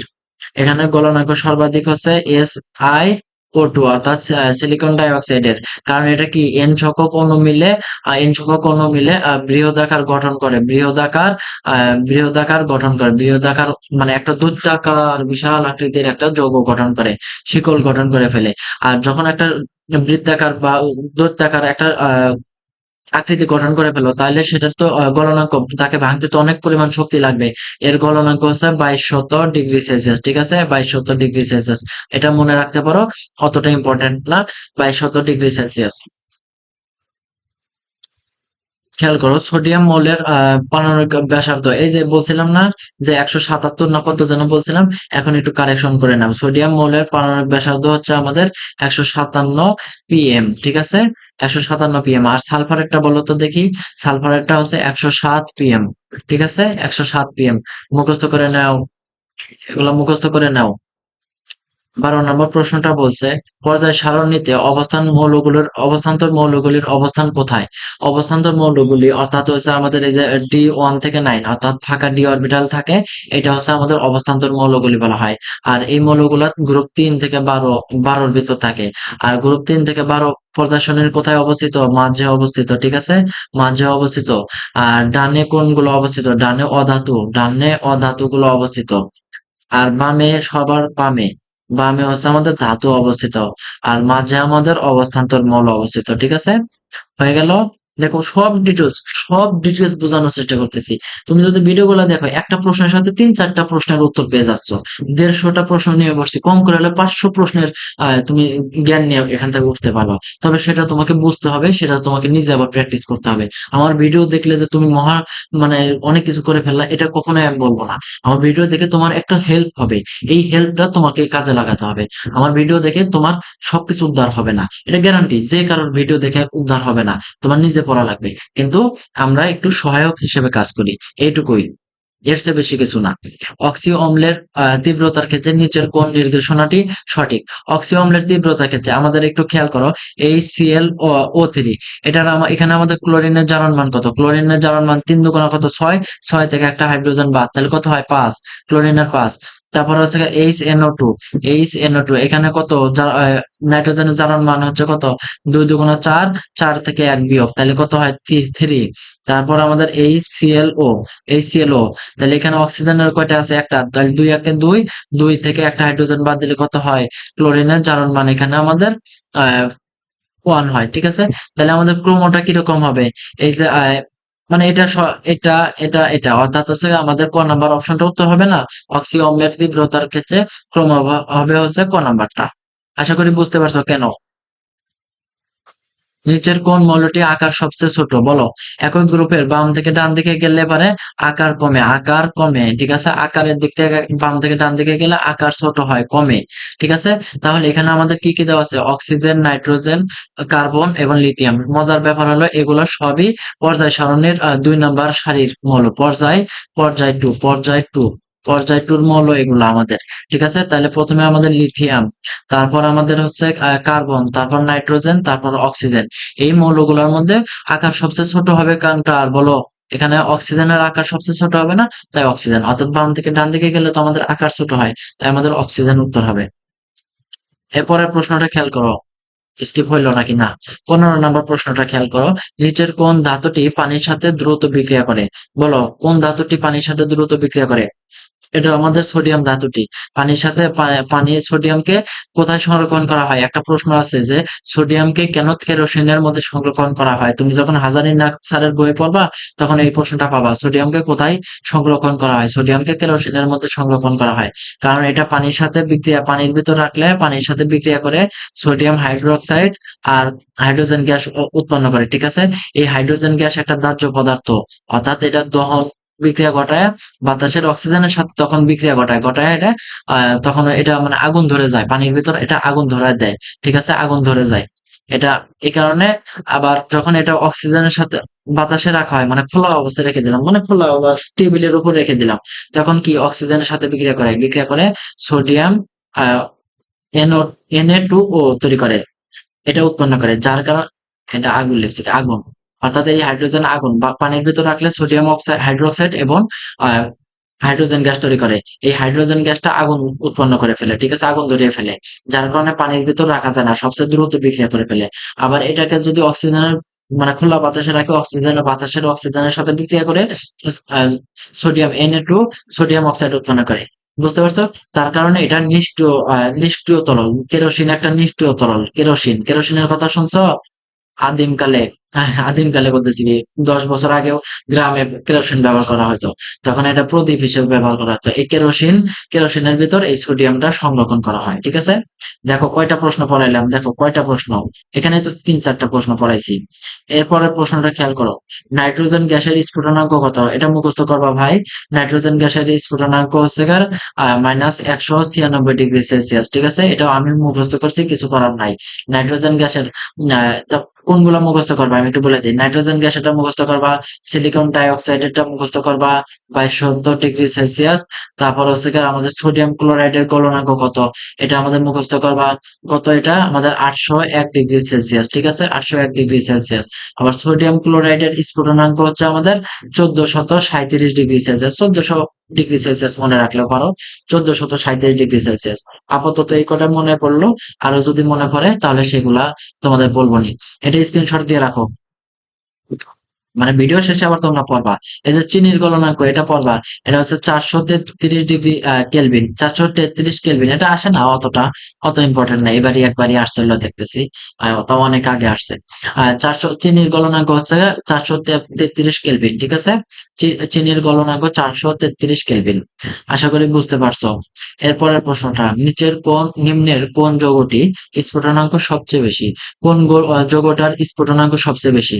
আমি একটু তোমাদের আগে সাধারণ নিয়মটা একটু শিখাই দেই। সাধারণ নিয়মটা হচ্ছে তোমাদের একই গ্রুপের বাম থেকে ডান দিকে গেলে গলনাঙ্ক হ্রাস পায়, আর উপর থেকে নিচের দিকে আসলে আমাদের গলনাঙ্ক বৃদ্ধি পায়, হ্রাস পায়। গলনাঙ্কের ক্ষেত্রে কিন্তু এটা গলনাঙ্ক গলনাঙ্কের ক্ষেত্রে বাম থেকে ডান দিকে গেলে গলনাঙ্ক হ্রাস পায়, আর উপর থেকে নিচের দিকে আসলে আমাদের গলনাঙ্ক বৃদ্ধি পায়। সেই হিসেবে এখানে যেটা আছে এখানে তো সব হাইড্রোজেন আছে, তাহলে আমরা একটু পাশের গুলা লিখি। সেলেনিয়াম, তারপর উপরে আছে হচ্ছে সালফার, তার উপরে হচ্ছে সবার নিচে হচ্ছে টেলুরিয়াম, মানে ধাপ মিলাইছি অক্সিজেন, সালফার, সেলেনিয়াম, টেলুরিয়াম, এরকম যদি থাকে তাহলে আমাদের সবচেয়ে বেশি গলনাঙ্ক কার হওয়া উচিত? H2TE না? এটার গলনাঙ্ক সবচেয়ে বেশি হওয়া উচিত না? কিন্তু এটার গলনাঙ্ক সবচেয়ে বেশি হবে না। কারণ কি? কারণ আমাদের হাইড্রোজেন মুছে ফেলি কেন? দেখো, কারণ আমাদের হাইড্রোজেন বন্ধন বলে একটা কথা আছে, বুঝতে পারছো? এই পানি যে আমাদের আছে, পানি H2O, এটা আমাদের হাইড্রোজেন বন্ধনের কারণে এর আন্তঃআণবিক শক্তিটা অনেক মানে আহ, দৃঢ়। এটা আন্তঃআণবিক শক্তি মানে এরা তরল অবস্থায় থাকে, যার কারণে এটার গলনাঙ্ক অনেক বেশি হয়, স্ফুটনাঙ্ক গলনাঙ্ক বেশি হয়। তাহলে আমাদের এই স্ফুটনাঙ্ক কত? 100°C, আর গলনাঙ্ক 0°C। আশা করি বুঝতে পারছো কেন হইলো না? এটা আমাদের হচ্ছে আমাদের হাইড্রোজেন বন্ধনের কারণে এই ঘটনার ব্যতিক্রমটা ঘটছে। এই অধ্যায় পড়তে গেলে ব্যতিক্রম আর ব্যতিক্রম ছাড়া কিছু পাবা না।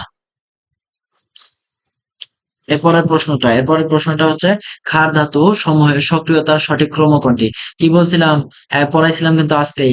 ক্ষার ধাতু সমূহের উপর থেকে নিচের দিকে গেলে, একক গ্রুপের উপর থেকে নিচের দিকে গেলে সক্রিয়তা বৃদ্ধি পায়। সক্রিয়তা এটা কিন্তু আগেও দেখাইছিলাম। সক্রিয়তা বৃদ্ধি পায়, উপর থেকে নিচের দিকে গেলে সক্রিয়তা বৃদ্ধি পায়। তাহলে গ্রুপ 1 এর যে মৌলগুলা, গ্রুপ 1 এর যে মৌলগুলা, প্রথমে কি লিথিয়াম, তারপর সোডিয়াম, তারপর হচ্ছে lithium, sodium, potassium, rubidium, caesium, francium, ঠিক আছে? সবচেয়ে বেশি সক্রিয়তা কার? গ্রুপ উপর থেকে নিচের দিকে সবচেয়ে বেশি নিচে আছে আমাদের ফ্রান্সিয়াম, তাহলে আমাদের এটার সক্রিয়তা সবচেয়ে বেশি হবে। কিন্তু এটা উত্তর হবে না, যেহেতু আমাদের এখানে এটা নাই। তাই আমাদের সবচেয়ে বেশি সক্রিয়তা হবে হচ্ছে সিজিয়াম, তারপর হবে হচ্ছে আমাদের রুবিডিয়াম, তারপর আমাদের হবে পটাশিয়াম, তারপর সোডিয়াম, তারপর লিথিয়াম, ঠিক আছে? অর্থাৎ এই যে caesium, rubidium, potassium, sodium, lithium. বুঝতে পারছো তো? উপর থেকে নিচের দিকে গেলে আমাদের সক্রিয়তা বৃদ্ধি পায়। এরপরের প্রশ্নটা খেয়াল করো। সোডিয়াম ক্লোরাইডের গলনাঙ্ক কত? দেখো, মজার একটা বিষয় দেখো, আমি একটু আগে লিখছিলাম সোডিয়াম ক্লোরাইডের গলনাঙ্ক কত? 801°C, ঠিক আছে? আর স্ফুটনাঙ্ক কত? স্ফুটনাঙ্ক 1437°C, ঠিক আছে? 1437°C। মনে রাখবা, এই যে 1470 দিচ্ছে না, এটা তুমি মনে রাখতে পারো। 1470° অনেক বইতে ব্যবহার করছে। এটা হচ্ছে আমাদের স্ফুটনাঙ্ক, ঠিক আছে? বায়ুর বুদবুদ তৈরি হওয়ার ক্ষেত্রে কি ক্রিয়া ঘটে? এটা স্ফুটনাঙ্ক বাষ্পীকরণ ক্রিয়া ঘটে। কারণ বায়ুতে যখন পানি স্ফুটনাঙ্কের মাধ্যমে বুদবুদ তৈরি করে, তৈরি করে আকাশে উড়ে যায়, বায়ুর মাধ্যমে বায়ুতে মিশে যায়, তখন আমাদের সেটা বাষ্পীকরণ হয়ে যায়। আর স্ফুটনাঙ্ক হচ্ছে আমাদের এই যে 100°C তাপমাত্রায় পানি বাষ্পে পরিণত হবে। এটা হচ্ছে আমাদের একটা তাপমাত্রা। স্ফুটনাঙ্ক বলতে বোঝায় একটা মেল্টিং পয়েন্ট, বুঝতে পারছো? Melting, sorry, boiling point. Melting তো গলনাঙ্ক, বয়লিং পয়েন্ট হচ্ছে আমাদের আহ এটা বোঝায়। আর বাষ্পীকরণটা হচ্ছে আমাদের বায়ুর বুদবুদ তৈরি হওয়ার ক্ষেত্রে বুদবুদ ক্রিয়া ঘটে, ঠিক আছে? আশা করি বুঝতে পারছো পার্থক্যটা। কোন ধাতুর সক্রিয়তার সঠিক ক্রম বলো? এটা কি হবে? এটা তো দেখাইলাম। দেখো, প্রশ্নও রিপিট হয়। আসো এবার এরপরের প্রশ্নটা আছে, তৃতীয় পর্যায়ের কোন মৌলের ইলেকট্রন আসক্তি শূন্য? তৃতীয় পর্যায়ের কোন মৌলের ইলেকট্রন আসক্তি শূন্য? তৃতীয় পর্যায়ে আমাদের কি কি মৌল আছে? Sodium, magnesium, aluminium, silicon, silicon, তারপর হচ্ছে ফসফরাস, সালফার, তারপর হচ্ছে ফসফরাস, সালফার, ক্লোরিন, আর্গন। সবচেয়ে ইলেকট্রন আসক্তি শূন্য কোনটা? একদম হচ্ছে আর্গনের, ঠিক আছে? নিষ্ক্রিয় গ্যাসের, নোবেল গ্যাসের ইলেকট্রন আসক্তি শূন্য হয়, ঠিক আছে? ইলেকট্রন আসক্তি শূন্য হয়, এটা আমাদের নোবেল গ্যাস হবে, আর্গন হবে। এরপরের প্রশ্নটা বলো, নিচের কোন লবণের জলীয় দ্রবণের তড়িৎ পরিবাহিতা সবচেয়ে বেশি? জলীয় দ্রবণের তড়িৎ পরিবাহিতা সবচেয়ে বেশি, ঠিক আছে? সবচেয়ে বেশি কোনটা? সিলভার ক্লোরাইড, ঠিক আছে? Silver chloride. আমি একটু লিখে দেই। ভাই, এগুলো একটু মুখস্থ করতে হবে, কিছু করার নাই। এখন এসে যদি এগুলো আমার কাছে থিওরি চাও, আমি তোমাকে থিওরি বোঝাতে পারবো, কিন্তু একটা প্রশ্নের জন্য যদি আমি থিওরি 5 মিনিট করে বোঝাই, তাহলে দেড়শোটা দেড়শোটা প্রশ্ন আছে। ভিডিও কয় ঘন্টা হচ্ছে? 7 ঘন্টা 8 ঘন্টা হয়ে যাবে। অত বড় ভিডিও তুমি দেখবা? আর অত আমার সময় আছে ভাই? অত ক্ষমতা আছে? সিলভার ক্লোরাইড, তারপর হচ্ছে সিলভার ব্রোমাইড, তারপর হচ্ছে আমাদের সিলভার আয়োডাইড, ঠিক আছে। তাহলে আমাদের তড়িৎ পরিবাহিত সবচেয়ে বেশি হবে আমাদের silver fluoride, silver chloride, silver bromide, silver iodide, অর্থাৎ উপর থেকে নিচে আহ একই গ্রুপের উপর থেকে নিচের দিকে নামলে, উপর থেকে নিচের দিকে নামলে আমাদের কি হচ্ছে, আমাদের হ্রাস পাচ্ছে, ঠিক আছে। তড়িৎ পরিবাহিতা আমাদের হ্রাস পাচ্ছে, ঠিক আছে। তড়িৎ পরিবাহিতা আমাদের হ্রাস পাচ্ছে। সবচেয়ে তড়িৎ ঋণাত্মক মৌল কোনটা বলো? তড়িৎ ঋণাত্মক মৌল কোনটা আগে খেয়াল করো। আমাদের যে পর্যায় সারণী আছে, পর্যায় সারণীর মধ্যে সবচেয়ে তড়িৎ ঋণাত্মক মৌল হচ্ছে আমাদের ফ্লোরিন। এটা একটু মনে রাখো, এর মান হচ্ছে আমাদের 4। তড়িৎ ঋণাত্মকতার মান আমাদের হচ্ছে 4। ফ্লোরিনের তড়িৎ ঋণাত্মকতার মান 4। ফ্লোরিনের ইলেকট্রন বিন্যাস কি? 9টা। তাহলে 1s2 2s2 2p5, এটা আমাদের সবচেয়ে তড়িৎ ঋণাত্মক মৌল ফ্লোরিন হবে। নিচে এটা কিন্তু সামনে পাবা এই প্রশ্নটা। এরপর কি বলছে, নিচের কোন ধর্মটি ক্লোরিন, ব্রোমিন ও আয়োডিন এর পারমাণবিক সংখ্যা বৃদ্ধির সাথে সাথে বাড়ে? এটা আমি পড়াইছি না? একই গ্রুপের উপর থেকে নিচের দিকে নামলে আমাদের স্ফুটনাঙ্ক বৃদ্ধি পায়, গলনাঙ্ক এবং স্ফুটনাঙ্ক বৃদ্ধি পায়। এই যে আমাদের একটা প্রশ্ন বলছিলাম, হাইড্রোজেন, সেলেনিয়াম, হাইড্রোজেন, টেলুরিয়াম, তারপর হচ্ছে পানি, এর মধ্যে কোনটা গলনাঙ্ক সবচেয়ে বেশি? পানি, কিন্তু হওয়ার কথা ছিল আমাদের টেলুরিয়াম, তাই না? তো ওই ক্ষেত্রে আমি কিন্তু পড়াইছি, একক গ্রুপের উপর থেকে নিচের দিকে নামলে গলনাঙ্ক এবং স্ফুটনাঙ্ক বৃদ্ধি পায়, ঠিক আছে। তাহলে আমাদের ক্লোরিন, ব্রোমিন, আয়োডিন, এটা কি? উপরে ক্লোরিন, তারপর ব্রোমিন, তারপর আয়োডিন, তার মানে উপর থেকে নিচে নামতেছে, নামলে কি হবে? আমাদের স্ফুটনাঙ্ক বৃদ্ধি পাবে। তোমরা মনে হয় আমার পড়া আসলে বোঝো নাই, সেরকম কমেন্ট করো না, জানাও না, রেসপন্স করো না। আমি জানি না, আসলে আমি চেষ্টা করি, আমি সর্বোচ্চ। তোমার যদি কোনো সমস্যা থাকে যে ভাইয়া আপনি এইভাবে না এইভাবে পড়ান, ওকে, আমি চেষ্টা করব। বা আপনার এটা সমস্যা হচ্ছে, এটা ভুল পড়াইছেন, ভুল হয়ে যায় অনেক সময়। ক্যামেরার সামনে কথা বলতে গেলে অনেক সময় ভুল হয়ে যায়, আমরা অস্বীকার করব না। কারণ আমরা নতুন ইউটিউবে, মানে আমি অন্তত নতুন ইউটিউবে, তো সেক্ষেত্রে ক্যামেরার সামনে কথা বলতে গেলে অনেক সময় ভুল হয়ে যায়। তো এটা আস্তে আস্তে কাটিয়ে উঠবো। দেখা যায় অনেক সময় পারা জিনিসটা ভুল করে ফেলি, বা একটা জিনিস বলতে চাইছিলাম, ভুলে গেছি, ভুলে যাই অনেক সময়। এরকম অনেক হয়েছে আমার ক্ষেত্রে। কোন মৌলটির কোন মৌলটির তড়িৎ ঋণাত্মকতা বেশি? কোন মৌলটার তড়িৎ ঋণাত্মকতা বেশি বলো? এখানে আমাদের সবচেয়ে বেশি তড়িৎ ঋণাত্মক মৌল হচ্ছে আমাদের ফ্লোরিন, জার্মান 4। আর তারপর অক্সিজেনের হচ্ছে আমাদের 3.5। মুখস্থ করো, অক্সিজেনের 3.5, আর নাইট্রোজেনের আমাদের 3। তাই আমাদের এটা আমাদের উত্তর হবে নাইট্রোজেন। এখন কথা হচ্ছে ফসফরাসের তড়িৎ ঋণাত্মকতা 2.1, মনে রাখো। এই চারটা মুখস্থ করলে আপাতত হয়ে যাবে, ঠিক আছে। ক্লোরিন মুখস্থ করতে পারো, 3.5। ক্লোরিন আর অক্সিজেন একই। তাহলে আমাদের ফ্লোরিনের তড়িৎ ঋণাত্মকতা কত? ফ্লোরিনের তড়িৎ ঋণাত্মকতা 4, অক্সিজেনের 3.5, নাইট্রোজেনের 3, এরপর ফসফরাসের 2.1, ক্লোরিনের 3.5। কোন মৌলটির ইলেকট্রন আসক্তি সবচেয়ে বেশি বলো? কোন মৌলটির ইলেকট্রন আসক্তি সবচেয়ে বেশি? এটা আমি পড়াইছি না? আজকেই তো পড়াইলাম। আমাদের হওয়ার কথা ছিল আমাদের ফ্লোরিন, ক্লোরিন, সরি ফ্লোরিন, আমাদের ফ্লোরিন, ক্লোরিন, তারপর হচ্ছে ব্রোমিন অ্যান্ড আয়োডিন হওয়ার কথা ছিল, কিন্তু বাস্তবে কি তা হয়? হয় না। এটা আমাদের ক্লোরিন, তারপর আমাদের ফ্লোরিন, তারপর ব্রোমিন অ্যান্ড দেন আয়োডিন। এটা আমাদের মোর অ্যাপ্রোপ্রিয়েট এবং এটা আমাদের সঠিক। এটা আমি কিন্তু বলে দিচ্ছি, এটা কিন্তু আমাদের ভুল, ঠিক আছে। আর একটা কি? সালফার, সেলেনিয়াম, টেলুরিয়াম, তারপর অক্সিজেন, এটা আমাদের সঠিক। গ্রুপ 16 ক্ষেত্রে এটা। ইলেকট্রন আসক্তি সঠিক ক্রম কি? এই তো বলে দিলাম, ক্লোরিন, ফ্লোরিন, ব্রোমিন, আয়োডিন। এটা কোথায় আসলো? এই যে একই প্রশ্ন দেখো, একই রকম ভাবে আসছে, দেখছো? মানে একই রিপিট আসে ভাই, প্রশ্ন রিপিট আসবে না কেন? রিপিট আসে। তোমরা ভালোভাবে প্রশ্ন পড়ো না, আর একদম হুবহু কি আর রিপিট আসে নাকি? একটু তো কথা ঘুরাই দিবে। নিচের কোন মৌলটির ইলেকট্রন আসক্তি সবচেয়ে বেশি বলো? ক্লোরিনের ইলেকট্রন আসক্তি সবচেয়ে বেশি।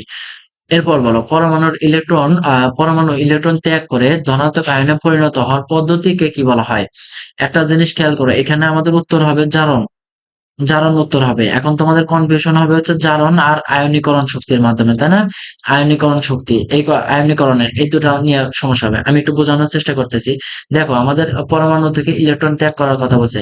সোডিয়াম থেকে যদি একটা ইলেকট্রন ছেড়ে দেই, তাহলে আমাদের কি হয়? সোডিয়াম প্লাস আয়ন পরিণত হলো। এখন কি বলছে? ধনাত্মক আয়নে পরিণত হওয়ার পদ্ধতিটা হচ্ছে আমাদের জারণ পদ্ধতি, ঠিক আছে। আর এই যে ইলেকট্রন ছাড়তে যে আমাদের শক্তি এনার্জি লস হলো, সেই এনার্জিটা হচ্ছে আমাদের 488 কেলভিন। এই সোডিয়ামের ক্ষেত্রে এই 488 কেলভিন যে শক্তি আমাদের প্রয়োজন হলো, এই শক্তি প্রয়োজন হইলে পরে এটা এই কতটুকু শক্তি প্রয়োজন হলো সেটা হচ্ছে আমাদের আয়নীকরণ শক্তি। আশা করি বুঝতে পারছো, ঠিক আছে। আয়নীকরণ কি শক্তি আছে না, কথা শেষে শক্তি আছে না, তাহলে এটা আমাদের সরি এটা কিলোজুল, কেলভিন না, কিলোজুল। আর এই পদ্ধতিটা ইলেকট্রন ত্যাগ করে ধনাত্মক আয়নে পরিণত হয়েছে, এই পদ্ধতিটা হচ্ছে আমাদের প্রক্রিয়াটা আমাদের হচ্ছে জারণ প্রক্রিয়া। দেখো আমি সব কনফিউশন কিন্তু দূর করে দেওয়ার চেষ্টা করতেছি। সোডিয়ামের প্রথম আয়নীকরণ বিভব কত বলো? সোডিয়ামের প্রথম আয়নীকরণ বিভব কত? এই যে 496, আমি পড়ছিলাম 496, এখানে দেখতেছি 400, সরি আমি 488 পড়ছিলাম, এখন 496 কিলো জুল পার মল উত্তর দেখতেছি। ঠিক আছে, হয়তো নতুন বইয়ে সংশোধন করছে বা আমি জানি না, এটা আমি 488 পড়ছিলাম। তোমরা সংশোধন করে নাও, তবে এটা না, তোমরা 496 না পড়ে তোমাদের বইয়ে কত দেওয়া আছে সেটা একটু বের করে তোমরা দেখে নিও, অথবা গুগল করে দেখে নিও। নিম্নের কোনটি সবচেয়ে শক্তিশালী অম্ল বলো? কোনটি হাইড্রোক্সাইডের ক্ষেত্রে কোনটি সবচেয়ে শক্তিশালী অম্ল? এটাও কিন্তু রিপিট কোশ্চেন বলছিলাম। Hydrogen fluoride, hydrogen chloride, hydrogen bromide, তারপর কি হাইড্রোজেন আয়োডাইড, ঠিক আছে। এগুলোর মধ্যে সবচেয়ে শক্তিশালী অম্ল কোনগুলা? আমাদের যখন আকার বৃদ্ধি পায়, সক্রিয়তা বৃদ্ধি পায়, তখন আমাদের এই যে এটা মনে করো আয়োডিন, আর এখানে একটা ছোট হাইড্রোজেন আছে, এরা মিলে যখন বন্ধন তৈরি করে, সেটা আমাদের অনেক মানে শক্তিশালী অ্যাসিড তৈরি করে, ঠিক আছে, শক্তিশালী অ্যাসিড তৈরি করে। বুঝতে পারছো, অনেক বড় একটা যৌগ, তার সাথে ছোট্ট একটা হাইড্রোজেন বন্ধন গঠন করলে সেটা আমাদের শক্তিশালী অ্যাসিড হবে। এখন কথা হচ্ছে, এখানে তো তুমি দেখতে পাচ্ছ যে ভাইয়া আপনি তো ভুল বলতেছেন, এখানে তো হাইড্রোক্লোরিক দেওয়া আছে। এটা উত্তর ভুল দেওয়া আছে ভাইয়া, এটা উত্তর ভুল দেওয়া আছে। তুমি না হয় তোমার বইয়ে আছে, হাজারি নাকসারের বইয়ের মধ্যে এটা সুন্দরভাবে লেখা আছে, এটাই আমাদের উত্তর হবে, ঠিক আছে। এটা আমাদের সঠিক উত্তর। হাইড্রোজেন আয়োডাইড, হাইড্রোজেন ব্রোমাইড, তারপর হাইড্রোজেন ক্লোরাইড, তারপর হাইড্রোজেন ফ্লোরাইড, এটা আমাদের সঠিক ক্রম হবে। এরপরে প্রশ্নটা খেয়াল করো, পেরিওডিক টেবিলের মধ্যে সবচেয়ে তড়িৎ ঋণাত্মক মৌল কোনটি? বলো, এই প্রশ্নটা পড়াই নাই? আজকেই তো কতগুলো পড়াইলাম, রিপিট হয় না কোশ্চেন? বলো, তুমি বলো, রিপিট হয় না? ফ্লোরিনের কয়টা, ফ্লোরিনের কত তড়িৎ ঋণাত্মকতা? 4। ক্লোরিনের কত? ক্লোরিনে হচ্ছে 3.5। এরপর আসো আয়োডিন, আয়োডিন এটা মুখস্থ করা লাগবে না, এটা হচ্ছে সম্ভবত 2.1, অত দরকার নেই। তারপর হচ্ছে আমাদের অক্সিজেন, অক্সিজেনের কত? 3.5, ঠিক আছে, এটা তো মুখস্থ করতে বলছিলাম। আর একটা পড়াইছিলাম ফসফরাস, ফসফরাসের কত? 2.1, ঠিক আছে। এরপর আসো H3PO4 অম্লের ক্ষারকত্ব কত? আসো এখানে একটু গেম আছে, এইখানে একটু মজা আছে। H3PO4, এখানে আমাদের হাইড্রোজেন কয়টা ত্যাগ করতে পারে? তিনটা না, তিনটা হাইড্রোজেন আয়ন গঠন করতে পারে না, প্লাস PO4 মাইনাস, তাহলে আমাদের ক্ষারকত্ব কত? 3। এখন খেয়াল করো, তাই যদি হয়, এটা মনে করো এটা আমাদের উত্তর 3, ঠিক আছে, এটা মনে করো H3PO4 অম্লের ক্ষারকত্ব 3। এখন একটু এক্সট্রা পড়াই, আমাদের দেওয়া আছে H3PO3, এটা তো আমাদের তিনটা হাইড্রোজেন আয়ন ত্যাগ করতে পারে, তাহলে আমাদের এটার ক্ষারকত্ব কত হবে? এটারও 3 হবে না, এটা আমাদের 2, এটা মুখস্থ করা 2, ব্যতিক্রম, কিছু করার নাই। H3PO2, এটার আমাদের কত? এটা আমাদের ক্ষারকত্ব 1 হবে, ঠিক আছে। এটা হচ্ছে আমাদের H3PO3 এর ক্ষেত্রে আমাদের কত? 3 ক্ষারকত্ব, এটার ক্ষেত্রে আমাদের কত? 2, এটা আমাদের কত? এটা আমাদের 1 হবে, ঠিক আছে। আশা করি বুঝতে পারছো, মুখস্থ কিছু করার নাই। স্ক্রিনশট দিয়ে রাখবা, এগুলা যেগুলো একটু মনে রাখা লাগবে, পরবর্তীতে স্ক্রিনশট দিয়ে রাখবে। এরপরের প্রশ্ন, কোনটি তীব্র ক্ষার ধর্মীয় অক্সাইড? বলো, কোনটি তীব্র ক্ষার ধর্মীয় অক্সাইড? লিখে নাও, ধাতুর অক্সাইড ক্ষার, লেখো ধাতুর অক্সাইড ক্ষার, ধাতুর অক্সাইড ক্ষার, একটু লেখো ধাতুর অক্সাইড ক্ষার, অথবা স্ক্রিনশট নিতে পারো। আর অধাতুর অক্সাইড কি? অম্ল। ধাতুর অক্সাইড ক্ষার, অধাতুর অক্সাইড অম্ল গঠন করে। তাহলে এখানে আমাদের কি বলছে? ক্ষার ধর্মীয় অক্সাইড। তাহলে কি ধাতু কোনটা আছে? সোডিয়াম অক্সাইড আছে, আর একটা হচ্ছে ম্যাগনেসিয়াম অক্সাইড আছে। বাকিগুলা তো আমরা নিবই না। নাইট্রোজেন তো অধাতু, সিলিকনও তো অপধাতু, মানে ধাতু হয় অধাতু হয়, তাহলে এই দুটা বাদ আগেই। তাহলে আমাদের সোডিয়াম অক্সাইড এবং ম্যাগনেসিয়াম অক্সাইড এই দুটার মধ্যে কোনটা অধিক ক্ষার? এটা আমাদের সোডিয়াম অক্সাইড। কারণ কি? এটা আমাদের সবচেয়ে বামে রয়েছে, সবচেয়ে বামে রয়েছে সোডিয়াম, আর তারপর রয়েছে ম্যাগনেসিয়াম। এই কারণে আমাদের সোডিয়াম অক্সাইড আমাদের সবচেয়ে তীব্র ক্ষার ধাতু হবে। নিচের কোন যৌগটি উভধর্মী অক্সাইড? পড়ায় নাই এটা? বলো। পড়ায় নাই কোনগুলো উভধর্মী অক্সাইড? বলছিলাম না যে আগে কোনগুলো উভধর্মী অক্সাইড সেগুলো জেনে আসি। ডাইঅ্যালুমিনিয়াম ট্রাইঅক্সাইড একটা উভধর্মী oxide, zinc oxide, lead oxide, তারপর হচ্ছে টিন অক্সাইড। মুখস্থ করো এখন। সরি, পিবিও হয়। লেড অক্সাইড, তারপর টিন অক্সাইড, তারপর আমাদের হচ্ছে পানি, এটা আমাদের উভধর্মী অক্সাইড। এগুলো মুখস্থ করো, এগুলো আমাদের উভধর্মী অক্সাইড। এরপরের প্রশ্ন আসো। H2O এর ক্ষারকত্বের মান কত? দেখো, একটু আগে ক্ষারকত্বের প্রশ্ন করে আসছে, আবার আরেকটা আসছে। H2O এর ক্ষারকত্ব মান কত? ক্ষারকত্ব মান বলতে এখানে কয়টা ইলেকট্রন ব্যবহার করা হয়েছে? সালফার কি টু মাইনাস না? আর এখানেও তো অক্সিজেনও তো টু মাইনাস। এই যে টু মাইনাসটা, এটা মনে রাখবা যে এইভাবে মনে রাখা যায় শর্টকাট। এটা আসলে মেইন কারণ না, শর্টকাট এভাবে মনে রাখা যায় যে এখানে sulphur two minus, oxygen two minus, এই কারণে এদের ক্ষারকত্ব আমাদের টু হবে। ঠিক আছে? নিচের কোনটি উভধর্মী অক্সাইড? বলো। টিন অক্সাইড পড়ায় নাই? টিন অক্সাইড, এই যে অতিরিক্ত পড়ার কারণে এই যে এটা আমরা পারলাম।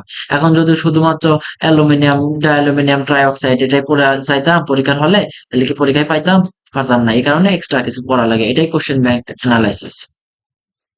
অরবিটালের অধিক্রমণ নিয়ে প্রশ্ন দেখবো আমরা এখন। কোন বন্ধনে অরবিটাল সরল রেখায় থাকে? বলো। কোন বন্ধনে অরবিটাল সরল রেখায় থাকে? সিগমা বন্ধনে আমাদের অরবিটাল সরল রেখায় থাকে। ঠিক আছে? এই যে হাইড্রোজেন আর হচ্ছে এই যে হাইড্রোজেন, এরা কি মাঝখানে সিগমা বন্ধন গঠন করে? এরা কি সরল রেখায় থাকে না? সরল রেখা গঠন করে। এটা হচ্ছে আমাদের উত্তর হবে। আর পাই বন্ধন কি?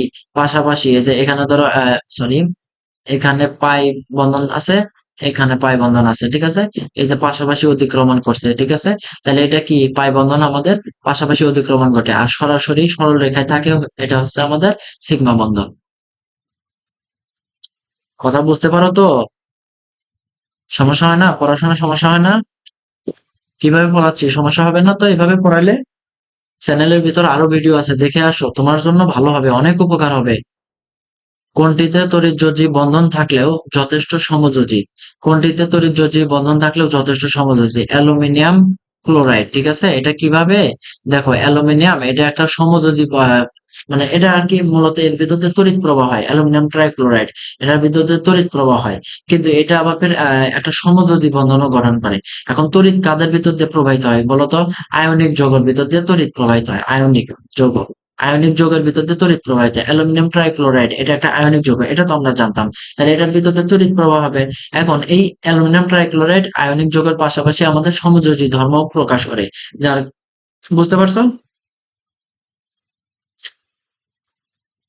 খেয়াল করো, এই প্রশ্ন ব্যাংক, দেখো আমাদের সমাজে মানুষ, আমি তাদের খারাপ বলতেছি না, কিন্তু একটু জিনিস চিন্তা করো যে আমরা ফ্রি পাইলে অনেক কিছু আমরা সমাধান করি না, আমরা ফ্রি পাইলে কোনো কিছু দেখি না। দেখো, আমি এত কষ্ট করে তোমাদের জন্য ফ্রি ফ্রি ভিডিও গুলো বানাই, তোমরা দেখো না, অনেকেই দেখো না। মাত্র অল্প কিছু ভিউ হয়, 1500 2000 এরকম করে ভিউ হচ্ছে। এটা কি আমার কাম্য? এটা কি আমি প্রত্যাশা? এত কষ্ট করি, রাত জেগে জেগে 2 ঘন্টা একটা করে ভিডিও তৈরি করি।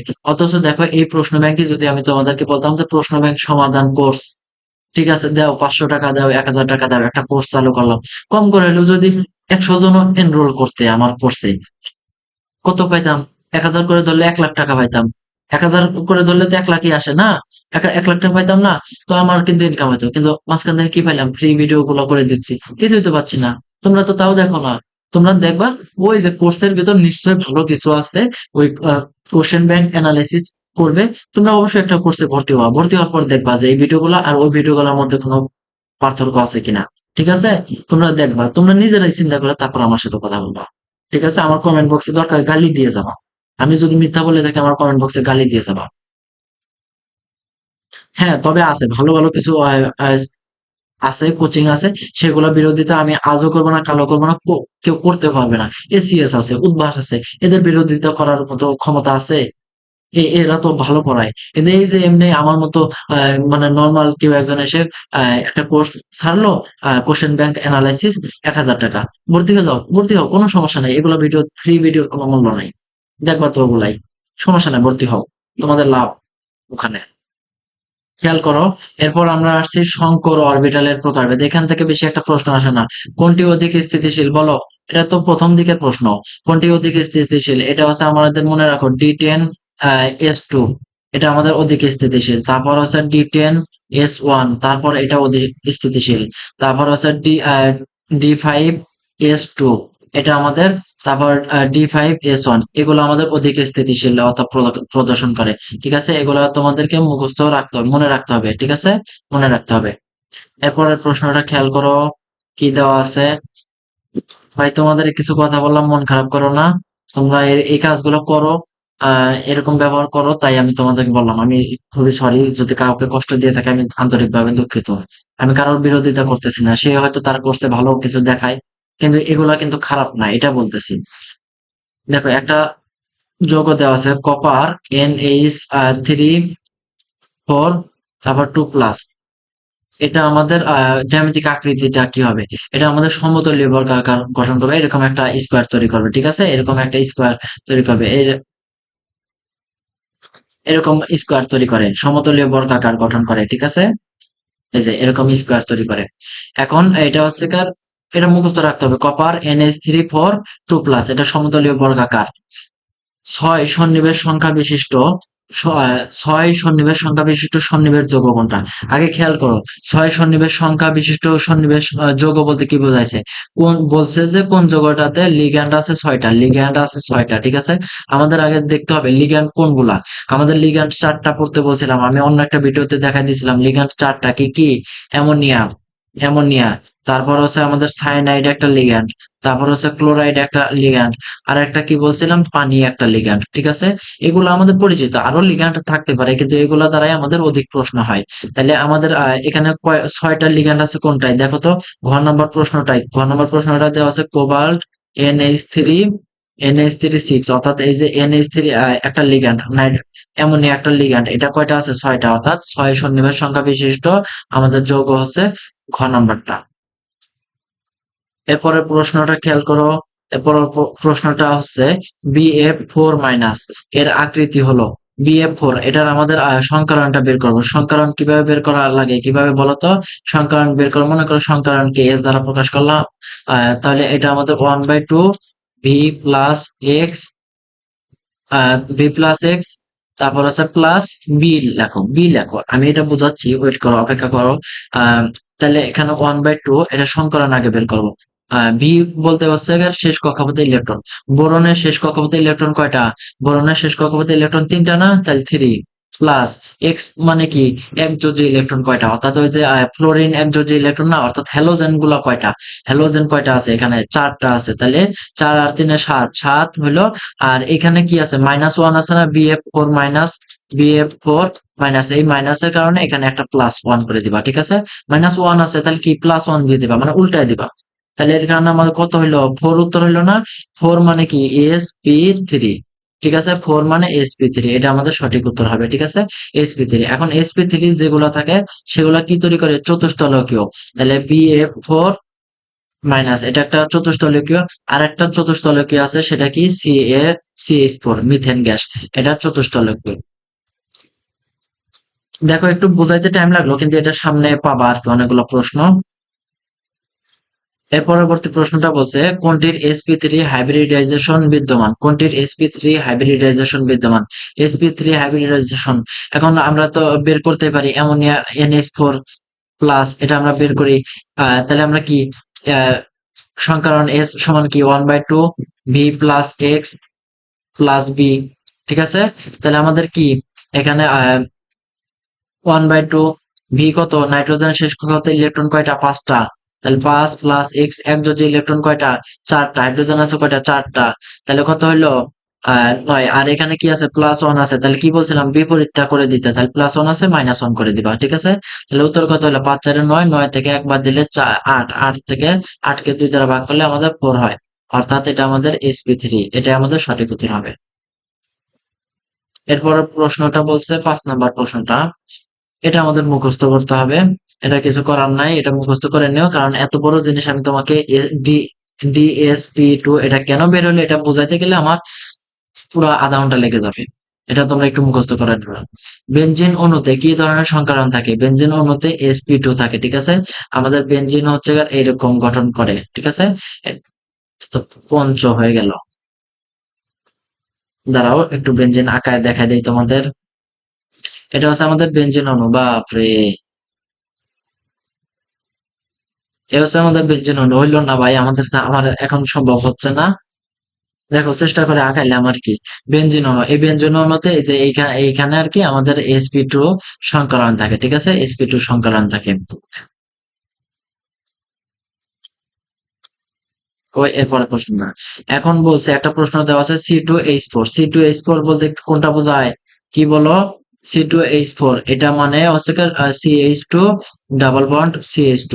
এইখানে কার্বন হাইড্রোজেন বন্ধনগুলি কি, কোন অরবিটাল এর অতিক্রমণ বন্ধনগুলো এবং কোন অতিক্রমের ফলে? খেয়াল করো, সি ডাবল বন্ড এইচ থাকলে, আচ্ছা অত দরকার নাই, হ্যাঁ এটাই মনে রাখো, সি ডাবল বন্ড এইচ থাকলে sp2, দুটা বন্ড আছে sp2, সি বন্ড, সি লিখলাম, কার্বন বন্ড হাইড্রোজেন থাকলে সেটা আমাদের কি হবে, sp3। আর যদি কার্বন ট্রিপল বন্ড হাইড্রোজেন থাকে তাহলে আমাদের কি হবে, sp হবে শুধুমাত্র, ঠিক আছে। এই চারটা একটু মুখস্থ করতে হবে, এই তিনটা মুখস্থ করতে হবে তোমাদের। তাহলে এখানে আমাদের কি ডাবল বন্ড আছে না, তাহলে আমাদের কি হবে, sp2 হবে, ঠিক আছে। তার মানে গ এবং ঘ বাদ, এখন ক এবং খর মধ্যে হবে। এখন কার্বন আর হাইড্রোজেনের মধ্যে কোন বন্ধন, কোন সংকরণ ঘটে, কোন অরবিটালের মধ্যে, 1s অরবিটালের মধ্যে সংকরণ ঘটে না, এই যে হাইড্রোজেন, হাইড্রোজেন কি 1s1, এটাই তো হয়, তাই না? তাহলে এটা 7 নাম্বারটা ক নাম্বার উত্তর হবে। এর পরবর্তী প্রশ্নটা খেয়াল করো, এর পরবর্তী প্রশ্নটা আমি পড়াইছি, DSP2, এটা কোন যৌগ, কোন যৌগের সংকরণ? এটা হচ্ছে এই যে Cu NH3 NH3 4 2 প্লাস, এই যৌগের সংকরণ একটা প্রশ্ন আগেই পড়াইছি। আর এই যৌগের আকৃতি কিরকম তার 3-4টা প্রশ্নের আগে পড়াইছি। এটা হচ্ছে আমাদের সমতলীয় বর্গাকার, আমি এই বর্গ আঁকেও দেখাইছিলাম, সমতলীয় বর্গাকার, ঠিক আছে। এই যে এরকম সমতলীয় বর্গাকার গঠন করে। ইথিলিন অণুতে সংকরিত এবং অসংকরিত অরবিটাল দ্বয়ের মধ্যবর্তী কোণের মান কত? ইথিলিন অণুতে আমরা সবগুলো দেখবো। আচ্ছা আচ্ছা ঠিক আছে, সংকরিত ইথিলিন অণুটা আমাদের এটা কি ইথিলিন কোনটা, C triple bond CH3 bond CH, এটা আমাদের এখানে একটা সিগমা বন্ধন থাকে আর দুটা পাই বন্ধন থাকে, ঠিক আছে, একটা সিগমা বন্ধন দুটা পাই বন্ধন। এখন সিগমা বন্ধন গুলা তো আমাদের সরলরেখা গঠন করে, এটা তো আমরা জানি, পড়ে আসছি। আর পাই বন্ধন গুলা কি আমাদের এই যে পাশাপাশি বন্ধন তৈরি করে, ঠিক আছে। এখন মধ্যবর্তী কোণ কত, এই যে 90 ডিগ্রি কোণ তো উৎপন্ন করছে না, এটাই আমাদের চাইছে আর কি অ্যাকচুয়ালি। কোন যৌগটি sp3d সংকরণ গঠন করে? দেখো আমরা সবগুলাই বের করবো, তাহলে আমাদের একটু প্র্যাকটিস হবে। PCl3 মুখস্থ করবা, মেইনলি এগুলো মুখস্থ করবা। যদি মুখস্থ না করো তাহলে আমাদের মুখস্থ করবা এই কারণে সময় বাঁচানোর জন্য, আর মুখস্থ যদি না হয় তাহলে এইভাবে বের করে নিবা, 1/2 V+X+B। তাহলে ভি কত, ফসফরাসের শেষ কক্ষপথে ইলেকট্রন কয়টা, 5টা, ক্লোরিন কয়টা আছে, 3টা, এখানে কি কোনো আয়ন আছে প্লাস মাইনাস, নাই, তাহলে এটাই হবে, তাহলে এটা আমাদের কত, 4, তার মানে কি sp3, এটা। আর তারপর আছে হচ্ছে PCl5। এরপরে প্রশ্নটা, এখন আমরা এস বের করবো, 1/2 ফসফরাসের শেষ কক্ষপথে ইলেকট্রন 5টা, ক্লোরিন আছে 5টা, কোনো প্লাস মাইনাস আয়ন নাই, তাহলে কত হলে 5 5 10, 10/2 অর্থাৎ কত আমাদের 5 হয়। 5 হলে কি হয়, sp3d, তাহলে এটা আমাদের sp3d, তাহলে আমরা উত্তর পেয়ে গেছি কোন যৌগটি sp3d সংকরণ বিশিষ্ট, PCl5, ঠিক আছে। এরপরের প্রশ্নটা খেয়াল করো, এরপরের প্রশ্নটা হচ্ছে আমাদের কার্বন টেট্রা, সরি প্রশ্ন না, আমার অপশনটা বের করে নেই। কার্বন টেট্রাক্লোরাইড, এটার ইয়াটা কি, 1/2 ক্লোরিন, কার্বনের শেষ কক্ষপথে ইলেকট্রন কয়টা, ইলেকট্রন হচ্ছে আমাদের 4টা, ক্লোরিন আছে কয়টা, 4টা, প্লাস মাইনাস আয়ন নাই, তাহলে এটা আমাদের উত্তর কি হবে, 4, অর্থাৎ sp3। জেনন হেক্সাফ্লোরাইড, এটা এখন মুখস্থ করানোর কোনো অপশন, মানে বের করে দেখানোর অপশন নাই তো। আচ্ছা বের করে দেখানোর অপশন নাই কি, আমি বের করে দেখাচ্ছি, দাঁড়াও। এগুলো একটু আচ্ছা মুছে না দেই। দেখো জেনন সরি, জেনন হেক্সাফ্লোরাইড। এখানে আমরা এসটা বের করি। দেখো এখানে জেননে কয়টা শেষ কক্ষপথে কয়টা ইলেকট্রন রয়েছে? শেষ কক্ষপথে 8টা ইলেকট্রন রয়েছে, তাই না? আর এখানে ফ্লোরিন একযোজি ইলেকট্রন কয়টা রয়েছে? 6টা। আর এটার সাথে আমাদের 1/2 দ্বারা গুণ করতে হয়, তাই না? তাহলে 8 6 14, 14/2, তাহলে কত হয়? 7। তার মানে কি sp3d3, এটা আমাদের উত্তর হবে। দেখো এই সূত্র দ্বারা সবই বের করা যায়, সবগুলো যৌগেরটাই বের করা যায়। আমি জেনন হেক্সাফ্লোরাইড সেটা একটু কঠিন মনে করো, সেটাও কিন্তু আমি বের করে দিলাম। ঠিক আছে, পড়বা ভাই, আমি চেষ্টা করতেছি তোমাদের জন্য, তুমি যদি না পড়ো আমার তো কিছু করার নাই। SF6A সালফারের কোন ধরনের অরবিটাল সংকলন করছে? SF6 আমরা তো মুখস্থ রাখতে পারবো, যদি মুখস্থ না থাকে কি করবা? SF6 এটা হচ্ছে কেন আমাদের মেইনলি sp3d2। দেখো অনেকগুলো দেখাচ্ছে, যেগুলো আমি দেখাচ্ছি এগুলাই বারবার আসে, এগুলাই বারবার আসে। এর আগের পেজে 4টা না 5টা দেখাইলাম, তার আগে 2 3টা দেখাচ্ছি, এগুলাই আসে। 10 12টা মুখস্থ করে নিবা। তারপর না পারলে এবার তো আমি বলছি শর্টকাট আমি বের করে দিছি, 1/2 ইন্টু সালফারের শেষ কক্ষপথে ইলেকট্রন 6টা, ফ্লোরিন আছে কয়টা? 6টা। তাহলে কত হইলো? 6 6 12, 12 ডিভাইডেড বাই 6 2। তাহলে কত হয়? এখানে 6 হয়। তাহলে তার মানে কি sp3d2। ঠিক আছে, বের করে নিবা। বুঝতে পারতেছো না? এরপরের প্রশ্নটা খেয়াল করো, কোনটি গঠিত হয় না? এখন এখানে প্রশ্নটা ভুল দেওয়া আছে। কোনটি গঠিত হয় না? এখানে OF2 গঠন হয়, OF4 এবং OF6 গঠিত হয় না। ঠিক আছে, OF6 এই দুটা গঠিত হয় না। ঠিক আছে, আর SF2, SF4, SF6 এই তিনটাই গঠিত হয়। আসলে উত্তরটা ভুল দিয়ে রাখছে এখানে। আর প্রশ্নটা সঠিক উত্তর এখানে ওরকম দেওয়া নাই, বা প্রশ্নটা ক্লিয়ার না আর কি, এই প্রশ্নটা স্কিপ করতে পারো। খেয়াল করো, এখন 3 4টা জিনিস মুখস্থ করতে হবে, আমি একটু লিখে দেবো, সেগুলো স্ক্রিনশট নেবা। অ্যামোনিয়ার বন্ধন কোণ? NH4+, এটার বন্ধন কোণ NH4+, এটার সংকরণ হচ্ছে sp3। বুঝতে পারছো? এটা সংকরণ sp3।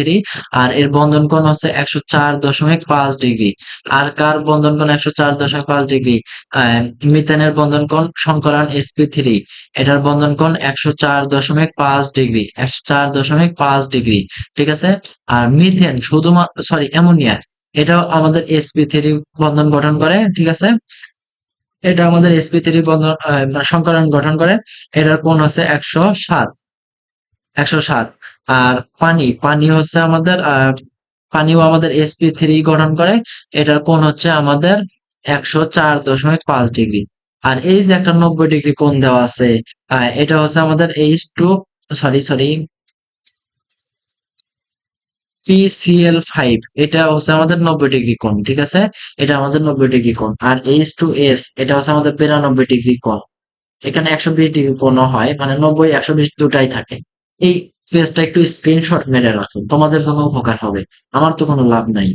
তাহলে উত্তরটা পেয়ে গেছো, 104.5 এটা পানি, 107 অ্যামোনিয়া, 109.5 এটা হচ্ছে মিথেন অথবা ammonium 4 plus ion, sorry, ammonium ion. আর 90 হচ্ছে PCl5। এরপরের প্রশ্নটা আসো, কোন যৌগের নিঃসঙ্গ জোড় ইলেকট্রন রয়েছে? কোন যৌগের নিঃসঙ্গ জোড় ইলেকট্রন রয়েছে? পানিতে একটা নিঃসঙ্গ ইলেকট্রন থাকে, বুঝতে পারছো? পানিতে একটা নিঃসঙ্গ ইলেকট্রন থাকে, পানিতে একটা নিঃসঙ্গ ইলেকট্রন থাকে, অন্য কোনো গুলাতে থাকে না। আবার ক্লোরিনে কিন্তু নিঃসঙ্গ ইলেকট্রন রয়েছে, বুঝতে পারছো? পানি এবং ক্লোরিনে নিঃসঙ্গ ইলেকট্রন যুগল রয়েছে। সন্নিবেশ সমযোজী বন্ধন থেকে একটা কি দুটা প্রশ্ন আসছে, দেখে নাও। কোন টপিক থেকে কতগুলো প্রশ্ন আসছে সবগুলো কিন্তু আমি দেখাই দিচ্ছি ভিডিও শুরুতে। আর সম্পূর্ণ ভিডিওতে সবগুলো ভালোভাবে বোঝানোর চেষ্টা করতেছে, একটু দেখো ভাই। নিচের কোন যৌগের, এরপর প্রশ্নটা আছে, নিচের কোনটি জটিল যৌগ? জটিল যৌগ গঠন করার দুটা শর্ত আছে। জটিল যৌগ গঠন করার দুটা শর্ত হচ্ছে, আমাদের অবস্থান্তর মৌল হতে হবে। অবস্থান্তর, 1 নম্বর হচ্ছে আমাদের অবস্থান্তর মৌল হতে হবে। 1 নম্বর অবস্থান্তর মৌল থাকতে হবে। 2 নম্বর কথা হচ্ছে আমাদের লিগ্যান্ড থাকতে হবে, লিগ্যান্ড থাকতে হবে। এখন অবস্থান্তর মৌল তো হচ্ছে মানলাম। এখন লিগ্যান্ড আছে কিনা দেখো, আমাদের লিগ্যান্ড 4টা, কি কি বলছিলাম? অ্যামোনিয়া, তারপর বলছিলাম হচ্ছে পানি, তারপর সায়ানাইড, CN-, তারপর বলছিলাম হচ্ছে আমাদের ক্লোরাইড, এই 4টা লিগ্যান্ড আরো আছে, সেগুলো আমার এই মুহূর্তে জানা নাই। আর আমাদের অন্যগুলো আসেও না। এই 4টা যদি যে যৌগের ভিতর থাকে সেটা আমাদের কি, সেটা আমাদের অবস্থান জটিল যৌগ গঠন করছে। তাহলে এই 4টা কোন জায়গায়, 4টার একটা কোনটাতে আছে, খ নাম্বার আছে, অ্যামোনিয়া আছে। আবার ভাইবো না, এই যে OCl মাইনাস, ওসিএল ও তো থাকবে না। ফার্স্ট ব্র্যাকেটের ভিতর যেটা থাকে সেটা আমাদের লিগ্যান্ড, ফার্স্ট ব্র্যাকেটের ভিতর যেটা থাকে সেটা আমাদের লিগ্যান্ড। তাহলে NH3 আছে, তাহলে এটা আমাদের লিগ্যান্ড। তাহলে খ নাম্বারটা আমাদের জটিল যৌগ হবে। পোলারিটি পোলারায়ন থেকে 3টা প্রশ্ন আসছে, দেখো খেয়াল করো। প্রশ্ন 3টা কি কি? কোনটির ডাইপোল মোমেন্ট শূন্য? ডাইপোল মোমেন্ট শূন্য, এটা হচ্ছে CF4। এটা সঠিক ব্যাখ্যা তোমরা এটা মুখস্থ করে নাও, আর সঠিক ব্যাখ্যা তোমরা ইয়াতে পড়ে নিবা। ইউটিউবে একটা ভিডিও সার্চ দিয়ে দেখে নিও। আমার চ্যানেলে এই ভিডিও দেই নাই, তুমি ইউটিউবে কোনো একটা ভিডিও দেখে নিবে, অনেক ভিডিও পাবা ডাইপোল মোমেন্ট সম্পর্কে। কোনটি পানিতে অদ্রবণীয়? বলো, এটা তো আমরা মুখস্থ করে আসছি, জৈব যৌগ তাও বিভিন্ন জায়গায়। সিলভার নাইট্রেট পানিতে অদ্রবণীয়, বুঝতে পারছো? পানিতে অদ্রবণীয় সিলভার নাইট্রেট, ঠিক আছে। আর বেরিয়াম ক্লোরাইড, এটা তো আয়নিক যৌগ, এটা পানিতে অদ্রবণীয়। তাও বেরিয়াম সালফেট, এটাও আয়নিক যৌগ, এটা পানিতে দ্রবণীয়। বেরিয়াম নাইট্রেট, বেরিয়াম 2+, আর NO3 2-, এরা তো হচ্ছে কেন আমাদের আয়নিক যৌগ গঠন করে, ঠিক আছে। এরা তাই পানিতে দ্রবণীয়। কিন্তু সিলভার নাইট্রেট, এটা আমাদের পানিতে দ্রবণীয় না। এটা হচ্ছে কেন আমাদের আয়নিক যৌগ গঠন করে সিলভার নাইট্রেট, তবু এটা আমাদের পানিতে দ্রবণীয় না। ড্যাশ এর মাধ্যমে প্রদর্শিত নিম্নের কোন বন্ধনটির পোলারিটি সর্বাধিক? পোলারিটি সর্বাধিক কোনটা, বলো? পোলারিটি সর্বাধিক হচ্ছে আমাদের হাইড্রোজেন ক্লোরাইড, ঠিক আছে। হাইড্রোজেন ক্লোরাইডের পোলারিটি সর্বাধিক। পোলারিটি সর্বাধিক হবে কিভাবে? আমাদের তড়িৎ ঋণাত্মকতা পার্থক্য যদি 1.7 এর মতো হয়, সেটা আমাদের মানে 0.9 থেকে আমাদের হচ্ছে 1.7 এর ভিতর থাকলে আমাদের পোলারিটি গঠন করবে। তাহলে আমাদের কত, হাইড্রোজেনের তড়িৎ ঋণাত্মকতা হচ্ছে আমাদের 1, সরি, হাইড্রোজেনের তড়িৎ ঋণাত্মকতা 1। আর এখানে আমাদের হচ্ছে ক্লোরিনের হচ্ছে 3.5। তাহলে কত হলো? এটা আমাদের 2.5। তাহলে এই কারণে এটা আমাদের, এটা সম্ভবত 1.7 না, এটা আমি ভুল বলছি, এটা অন্য ক্ষেত্রে, পোলারায়নের ক্ষেত্রে। এটা পোলারিটির ক্ষেত্রে এটা তড়িৎ ঋণাত্মকতা 2.5। এই কারণে এটা আমাদের পোলারিটি সর্বাধিক। আয়নিক যৌগ গঠিত হয় কিভাবে? আয়নিক যৌগ গঠিত হয় কিভাবে, বলো? ধাতু আর অধাতু বিক্রিয়া করলে আয়নিক যৌগ, ঠিক আছে। ধাতু প্লাস অধাতু হলে আমাদের আয়নিক যৌগ। ধাতু প্লাস অধাতু, ধাতু প্লাস অধাতু, এই দুটা হলে আমাদের আয়নিক, অধাতু হলে আমাদের আয়নিক যৌগ গঠন করে। আর দুটা ধাতু মিলে হচ্ছে ধাতু বন্ধন গঠন করে। দুটা অধাতু মিলে হচ্ছে আমাদের সমযোজী বন্ধন গঠন করে। আর ধাতু ও অর্ধাধাতু, এটা কোন ধরনের বন্ধন গঠন করে আমি এখন পর্যন্ত পড়ি নেই, পারবো আর কি, ভুলে যাব কি, পড়ি নেই ওটা। কোনটির মধ্যে সমযোজী ও আয়নিক উভয় প্রকৃতির বন্ধন রয়েছে? মানে কোন যৌগটার ভিতর সমযোজী আয়নিক? খেয়াল করো, অ্যামোনিয়াম ক্লোরাইড, এটার ভিতর NH3 যে গঠন করছে প্রথমে, এই NH3 এর ভিতর হচ্ছে সমযোজী আছে। খেয়াল করো, NH3 এর ভিতর হচ্ছে সমযোজী আছে। তারপর NH3 এর সাথে একটা হাইড্রোজেন যুক্ত হয়েছে, এই একটা হাইড্রোজেন যুক্ত হয়ে NH4+, এটা হচ্ছে আমাদের সন্নিবেশ সমযোজী আছে, ঠিক আছে। সন্নিবেশ সমযোজী বন্ধন। আর এই যে NH4+, এটার সাথে যে ক্লোরিন যুক্ত হয়ে ক্লোরাইড আয়ন যুক্ত হয়ে NH4 ক্লোরাইড, এটা আমাদের আয়নিক, ঠিক আছে, এটা আমাদের আয়নিক। তাহলে আমাদের সমযোজী এবং আয়নিক কোনটায় আছে? এই যৌগটার ভিতর আছে, অ্যামোনিয়াম ক্লোরাইডের ভিতর আছে। ফাজানের নীতি থেকে অনেকগুলো এই যে ডাইপোল মোমেন্ট বলছি, তো এটা একটা ভিডিও দেখে এগুলা ক্লিয়ার করে নিও। কোনটি পানিতে অদ্রবণীয়? কি বলছি, পানিতে অদ্রবণীয় কি? ক্যালসিয়াম আয়োডাইড হবে। কারণ কি, উপর থেকে নিচের দিকে আসলে কি হয়? পানিতে দ্রবণীয়তা কমে, ঠিক আছে। ফাজানের নীতি অনুসারে উপর থেকে নিচের দিকে আসলে, একই গ্রুপের উপর থেকে নিচের দিকে আসলে দ্রবণীয়তা আহ কমতে থাকে, কমবে। তাইলে আমাদের এখানে সবার নিচে হচ্ছে ক্যালসিয়াম তো স্থির, আয়োডিন সবার নিচে, তার উপরে ব্রোমিন, তারপর উপরে হচ্ছে ক্লোরিন, তার উপরে ফ্লোরিন। তাহলে সবচেয়ে কম দ্রবণীয়তা কার? আয়োডিনের, অর্থাৎ অদ্রবণীয় হচ্ছে আয়োডিন। ক্যালসিয়াম আয়োডাইড, এটা আমাদের সবচেয়ে অদ্রবণীয়। ক্যালসিয়াম আয়োডাইড, এটা আমাদের অদ্রবণীয়, ঠিক আছে। কোন যৌগটি সবচেয়ে বেশি আয়নিক, বলো? কোন যৌগটি সবচেয়ে বেশি আয়নিক? সক্রিয়তা সিরিজের উপর থেকে নিচের দিকে নামলে সক্রিয়তা সিরিজ না তো, পারমাণবিক পর্যায় সারণীর উপর থেকে নিচের দিকে নামলে আমাদের সক্রিয়তা বৃদ্ধি পায়, এটা পড়াইছিলাম। যার সক্রিয়তা বেশি তার আয়নিক যৌগের সক্রিয়তা বাড়বে। যার সক্রিয়তা বেশি তার সক্রিয়তা বেশি, তার কি হবে বেশি, সে অধিক আয়নিক যৌগ গঠন করে। অধিক আয়নিক, অধিক আয়নিক বলতে সবচেয়ে বেশি আয়নিক, সবচেয়ে বেশি আয়নিক। তাহলে এখানে রুবিডিয়াম সবার নিচে আছে, গ্রুপে একের মৌলগুলোর মধ্যে রুবিডিয়াম। আর রুবিডিয়াম ক্লোরাইড, রুবিডিয়াম দেখো অনেক বড়, বড় একটা মৌল। আর এর পাশে ক্লোরাইডও বড়, কিন্তু মানে এই যে এত বড় হবে আর কি ক্লোরাইডটা। তাহলে এইটা যে বন্ধন গঠন করছে এটা সবচেয়ে বেশি আয়নিক যৌগ হবে, ঠিক আছে, আয়নিক শক্তি থাকবে। কোনটির গলনাঙ্ক সর্বাধিক বলো? কোনটির গলনাঙ্ক সর্বাধিক? একই, আমি কি বলছিলাম, এগুলো কিন্তু পড়ায় নিয়ে আসছি। একই গ্রুপের বাম থেকে ডান দিকে গেলে গলনাঙ্ক গলনাঙ্ক হ্রাস পায়, ঠিক আছে, গলনাঙ্ক হ্রাস পায়। আর উপর থেকে নিচের দিকে নিয়ে গেলে গলনাঙ্ক বৃদ্ধি পায়, ঠিক আছে। এখন দেখো এখানে তো ক্লোরিন স্থির, তাইলে আমাদের গলনাঙ্ক সর্বাধিক, তার মানে আমাদের এই পাশে হচ্ছে সোডিয়াম, এটা হচ্ছে আমাদের সোডিয়াম, তারপর আছে আমাদের ম্যাগনেসিয়াম, তারপর আছে আমাদের ক্লোরিন, ঠিক আছে। তাহলে আমাদের সর্বাধিক গলনাঙ্ক এদিকে কমলে পারে, তার মানে আমাদের সর্বাধিক গলনাঙ্ক সোডিয়ামের, তার মানে আমাদের সোডিয়াম ক্লোরাইড উত্তর হবে। বুঝতে পারছো কি? কোন যৌগটি সবচেয়ে কম তাপমাত্রায় বিয়োজিত হয়? সবচেয়ে কম তাপমাত্রায় বিয়োজিত হয় কোনগুলা বলো? এখানে তো কার্বনেট স্থির, কার্বনেট স্থির, ঠিক আছে, কার্বনেট স্থির। এখন কার্বনেট স্থির, তাই না? দেখো এখানে কার্বনেট স্থির। এখন আমরা যদি খেয়াল করি, এখানে আমাদের আছে সোডিয়াম, তার নিচে আছে পটাশিয়াম, তারপর আছে ম্যাগনেসিয়াম, তার নিচে আছে বেরিয়াম। এখন বাম থেকে ডান দিকে গেলে মানে আমাদের বিয়োজন বিয়োজন মাত্রা হচ্ছে কমতে থাকে। আর উপর দিকে নিচের দিকে গেলে আমাদের বিয়োজন মাত্রা বাড়ে, বাড়ে, কমে। এখন বলছে মানে কম তাপমাত্রার উপর ডিপেন্ড করতেছে। এখন বলো, ফাজানের নীতির যদি ভিডিওগুলো তুমি দেখে ফেলো, একটা দুটা ভিডিও আমার চ্যানেলের ভিতর আছে, যদি একটা ভিডিও দেখে ফেলো তুমি, এগুলো সবগুলো প্রশ্ন মানে বেসিক সহ ক্লিয়ার হয়ে যাবে। তাহলে এটা আমাদের ম্যাগনেসিয়াম, এখানে আমাদের এই কর্নার বরাবর কি আছে, সবচেয়ে ছোট আকার আছে ম্যাগনেসিয়ামের, তাই আমাদের এটা উত্তর হবে। বুঝতে পারছো? ছোট আকার আছে ম্যাগনেসিয়ামের, তাই এটা আমাদের উত্তর হবে। কম তাপমাত্রায় বিয়োজিত হবে ম্যাগনেসিয়াম। হাইড্রোজেন আয়ন, হাইড্রোজেন বন্ধন, এইটা আমাদের সবচেয়ে বেশি হট টপিক। কারণ কি, মানে এই পাশে এই অংশ থেকে আমাদের হট টপিক হচ্ছে হাইড্রোজেন বন্ধন। এখান থেকে প্রচুর প্রশ্ন আসছে বাকৃবিতে, বাংলাদেশ কৃষি বিশ্ববিদ্যালয়। পানি তরল হয় কোন বন্ধনের কারণে? হাইড্রোজেন বন্ধনের কারণে, ঠিক আছে। পানি তরল হয় হাইড্রোজেন বন্ধনের কারণে। নিচের কোনটিতে হাইড্রোজেন বন্ধন আছে? কোনটাতে হাইড্রোজেন বন্ধন থাকে? কি বলছিলাম, নফ, NOF যোগ হাইড্রোজেন।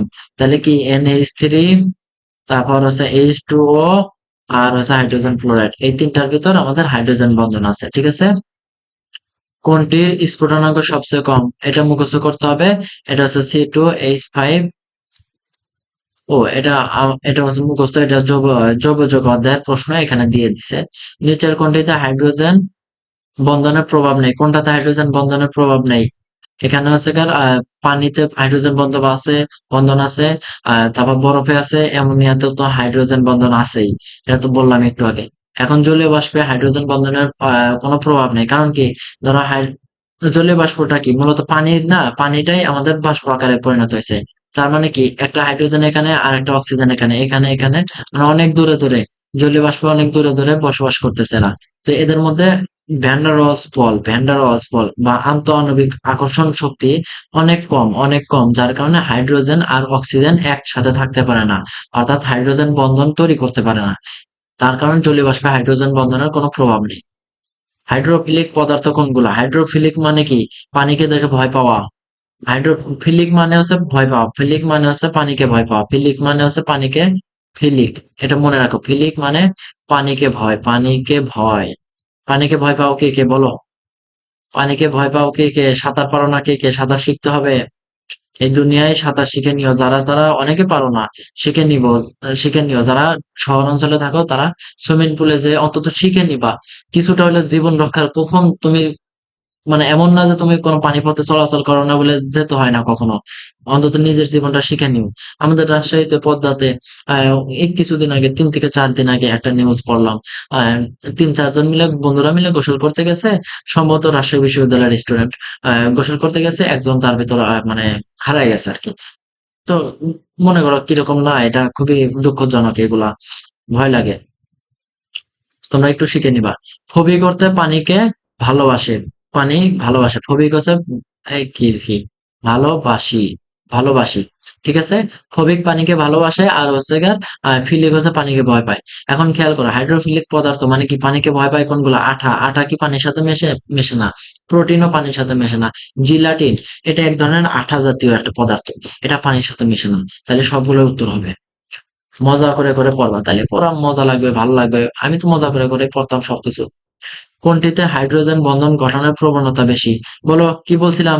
নফ, এনওএফ, হাইড্রোজেন বন্ধনের প্রবণতা বেশি। এটা হচ্ছে অ্যামোনিয়া। এটা কিন্তু পড়ায় নিয়ে আসছিলাম, এটা কিন্তু রিপিট কোশ্চেন। দেখছো, রিপিট প্রশ্ন হয়। তাহলে এটা, এটা তাহলে এই সিরিজটা আমাদের মানবে। এটা আমাদের হাইড্রোজেন বন্ধনের প্রবণতা মানে প্রকাশ করে। নিচের কোন অ্যাসিডটি হাইড্রোজেন বন্ধন গঠন করতে পারে? এই যে হাইড্রোজেন ক্লোরাইড হাইড্রোজেন বন্ধন গঠন করতে পারে। নিচের কোনটিতে হাইড্রোজেন বন্ধনের প্রভাব নেই? জলীয় বাষ্পে হাইড্রোজেন বন্ধনের প্রভাব নাই, একটু আগে বলছি। অজৈব যৌগের নামকরণ। আসুন, এই যে আমরা এই টপিক সবাই বাদ দেয় না, বুঝবা মজা। দেখো 17টা প্রশ্ন হয়েছে, 17টা বিগত বছর গুলাতে। আরো প্রশ্ন হয়েছে, হয়তো সেগুলো আমি সংগ্রহ করতে পারি নাই। তো মনে করো এগুলো পড়তে হবে। অজৈব যৌগের শনাক্তকরণ দেখো। ব্লু ভিট্রিয়ল কি? এখানে সবগুলা কথা আমি বলে দিছিলাম। একটা স্ক্রিনশট নিতে বলছিলাম না, ম্যাগনেসিয়াম সাদা, কপার হচ্ছে গিয়ে আমাদের নীল। এগুলো দ্বারাই কিন্তু আমরা ব্যাখ্যা করতে পারবো। তবে এখানে আমি একটু বলে দিই, আবার একটু সেগুলা লিখে দিই। আয়রন 2 প্লাস, এটা হচ্ছে গিয়ে গ্রিন, দ্রুত লিখবো। Iron 2 plus green. কোবাল্টো গ্রিন, সরি কোবাল্টো কালারলেস। গ্রিন আর একটা কি যেন ভুলে গেলাম। Chromium, chromium green. আর হচ্ছে গিয়ে Fe3+, এটা আমাদের হচ্ছে ব্রাউন, ব্রাউন, ঠিক আছে, ব্রাউন লিখো, এগুলো কাজে লাগবে, একটু পর কাজে লাগবে। তারপর হচ্ছে আমাদের কপার, কপার আমাদের ব্লু, ঠিক আছে। ম্যাগনেসিয়াম জিঙ্ক, ম্যাগনেসিয়াম আর জিঙ্ক, এটা হচ্ছে আমাদের হোয়াইট, সাদা। তারপর আর কি আছে? আর তো কোনোটা দেখতেছে মনে আসতেছে না এই মুহূর্তে। এগুলো মনে রাখুন। ভ্যানাডিয়াম, ভ্যানাডিয়াম এটা আমাদের গ্রিন, অতটা ইম্পর্টেন্ট না, তবে মনে রাখতে পারো। ভ্যানাডিয়াম কি গ্রিন? ও, এটা আমাদের ভ্যানাডিয়াম হবে। সি, ঠিক আছে। দেখো, এখন এখানে ম্যাগনেসিয়াম সালফেট ডট 7 অনুপানি। ব্লু ভিট্রিয়লের কথা বলছে, ব্লু কোনটা? আমাদের এই যে কপার না? তাহলে আমাদের কপারের এটা হবে, তাহলে কপার সালফেট ডট 5 অনুপানি, এটা আমাদের ব্লু ভিট্রিয়ল, ঠিক আছে। ডট 5 অনু, 5 অনু কিন্তু পানি থাকবে। ডট 5 অনু পানি যুক্ত না থাকলে কিন্তু সেটা আমাদের ব্লু ভিট্রিয়ল হবে না। এরপরের প্রশ্নটা বলছে কোবাল্টের জারণ সংখ্যা কত? কোবাল্টের এই যুগে কোবাল্টের জারণ সংখ্যা কত? আমরা বের করি। সোডিয়ামের জারণ সংখ্যা 1+1, +1 × 3 + x। তারপরে হচ্ছে NO2, এটা জারণ সংখ্যা কত? NO2 জারণ সংখ্যা হচ্ছে আমাদের -1, ঠিক আছে। NO2 জারণ সংখ্যা আমাদের -1। কিভাবে দেখো, নাইট্রোজেনের কত? +3 না, +3। আর নাইট্রোজেনের, অক্সিজেনের কত? -2। তাহলে এটা কি, সরি এইভাবে না তো, এটার দরকার নাই। NO2 তুমি মনে রাখো -1। তাহলে এখানে 6টা NO2 আছে, তাহলে -1 × 6 সমান কত? 0। তাহলে x এর মান কত বের হইতেছে? 3 বের হচ্ছে না? তাহলে এই যোগে কোবাল্ট এর জারণ মান +3। চুনা পাথরের সংকেত, এটা পড়ায় নিয়ে আসছি, সবই পড়াইছি প্রায়, তবুও দেখতে থাকো, দেখতে থাকো ভাই, উপকার হবে। চুনা পাথরের সংকেত হচ্ছে ক্যালসিয়াম কার্বনেট। এটা হচ্ছে চুনা পাথরের সংকেত, এটা হচ্ছে ঝিনুকের ভিতর থাকে, শামুকের ভিতর থাকে। তারপর হচ্ছে চুন, চুনটা কি? ক্যালসিয়াম অক্সাইড, এটা চুনা পাথর লিখে দেই, স্ক্রিনশট নিয়ে রাখতে পারো যেন। তারপর আমাদের চুন হচ্ছে আর এটা হচ্ছে চুনের পানি, চুনের পানি হচ্ছে ক্যালসিয়াম হাইড্রোক্সাইড। চুনের পানি, চুনের পানি, ঠিক আছে, চুনের পানি। আর ক্যালসিয়াম সালফেট এটা কি? এটা একটু পর দেখতে পারবা, একটা প্রশ্ন আছে, এটা কি একটু পর দেখতে পারবা। তোমরা ভাবতে থাকো দেখি। চুনা পাথরের সংকেত ক্যালসিয়াম কার্বনেট পড়াইছি তো। কোনটি পাইরো ফসফরিক অ্যাসিড? খেয়াল করো, বলে দেয়, এটা স্ক্রিনশট নিয়ে রাখো। পাইরো ফসফরিক অ্যাসিড, পাইরো ফসফরিক, পাইরো কথা থাকলে মনে করবো অক্সিজেন 7টা আছে, মানে অধিকাংশ ক্ষেত্রে এটা হয়, অক্সিজেন 7টা। তাহলে পাইরো ফসফরিক অ্যাসিড, তাহলে কি হবে? H4P2O7, এটা আমাদের উত্তর হবে পাইরো ফসফরিক অ্যাসিড, ঠিক আছে। নিচের কোনটি bleaching powder?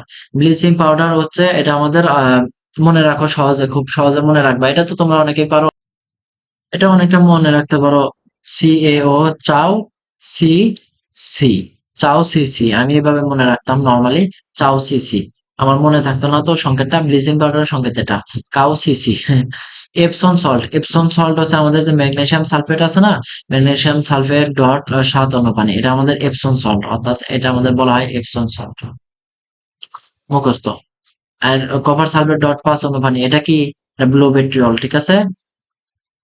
Triple super phosphate, কিচ্ছু করার নাই, মুখস্থ করো। এ ওদের যতগুলো যৌগ আছে মুখস্থ করবা। প্লাস্টার অফ প্যারিস, এটা কোথায়? এই যে বললাম না, প্লাস্টার অফ প্যারিস, এটা কি বলছি?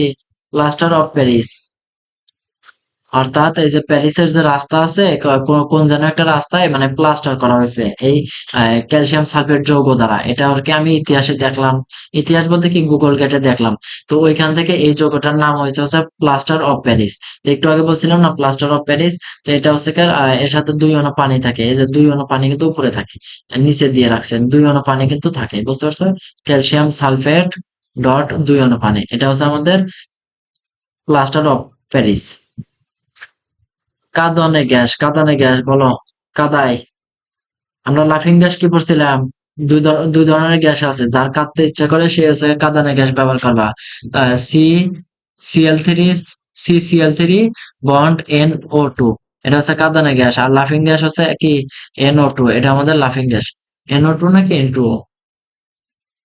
N2O সম্ভবত, একটু দেখো তো, আমি আবার আবার লিখে দিচ্ছি, দাঁড়াও একটু ওয়েট করো। হ্যাঁ, ঠিকই লিখছি, দেখো এটা N2O হবে। লাফিং গ্যাস হচ্ছে আমাদের, এটা হচ্ছে কাঁদানে, যার কাঁদতে ইচ্ছা করবে সে এখানে এটা ব্যবহার করে কাঁদবা। আর যে হচ্ছে হাসতে ইচ্ছা হবে সে হচ্ছে লাফিং গ্যাস N2O, এটা ব্যবহার করবা, লাফিং গ্যাস, ঠিক আছে। সব সবাইকে সুযোগ করে দিছে, যার যেটা ইচ্ছা। কার্না লাইটের সংকেত কি? মুখস্থ, কিচ্ছু করার নাই। KCl dot magnesium chloride dot 6 অনুপানি। প্লাস্টার অফ প্যারিসের সংকেত বললাম না, প্লাস্টার অফ প্যারিস, প্যারিসের একটা রাস্তায় এটা ব্যবহার করা হয়েছে, তাই এটার নাম হচ্ছে প্লাস্টার অফ প্যারিস বলা হয়েছে। ম্যাগনেসিয়াম ফসফেটের সংকেত কি? ম্যাগনেসিয়াম ফসফেটের সংকেতটা কিভাবে গঠন করলো সেটা আমরা একটু দেখবো, একটু ওয়েট করো। দেখো ম্যাগনেসিয়াম, ম্যাগনেসিয়াম 2+, তাই না? আর হচ্ছে আমাদের ফসফরাস PO4, এটা কি 3- না?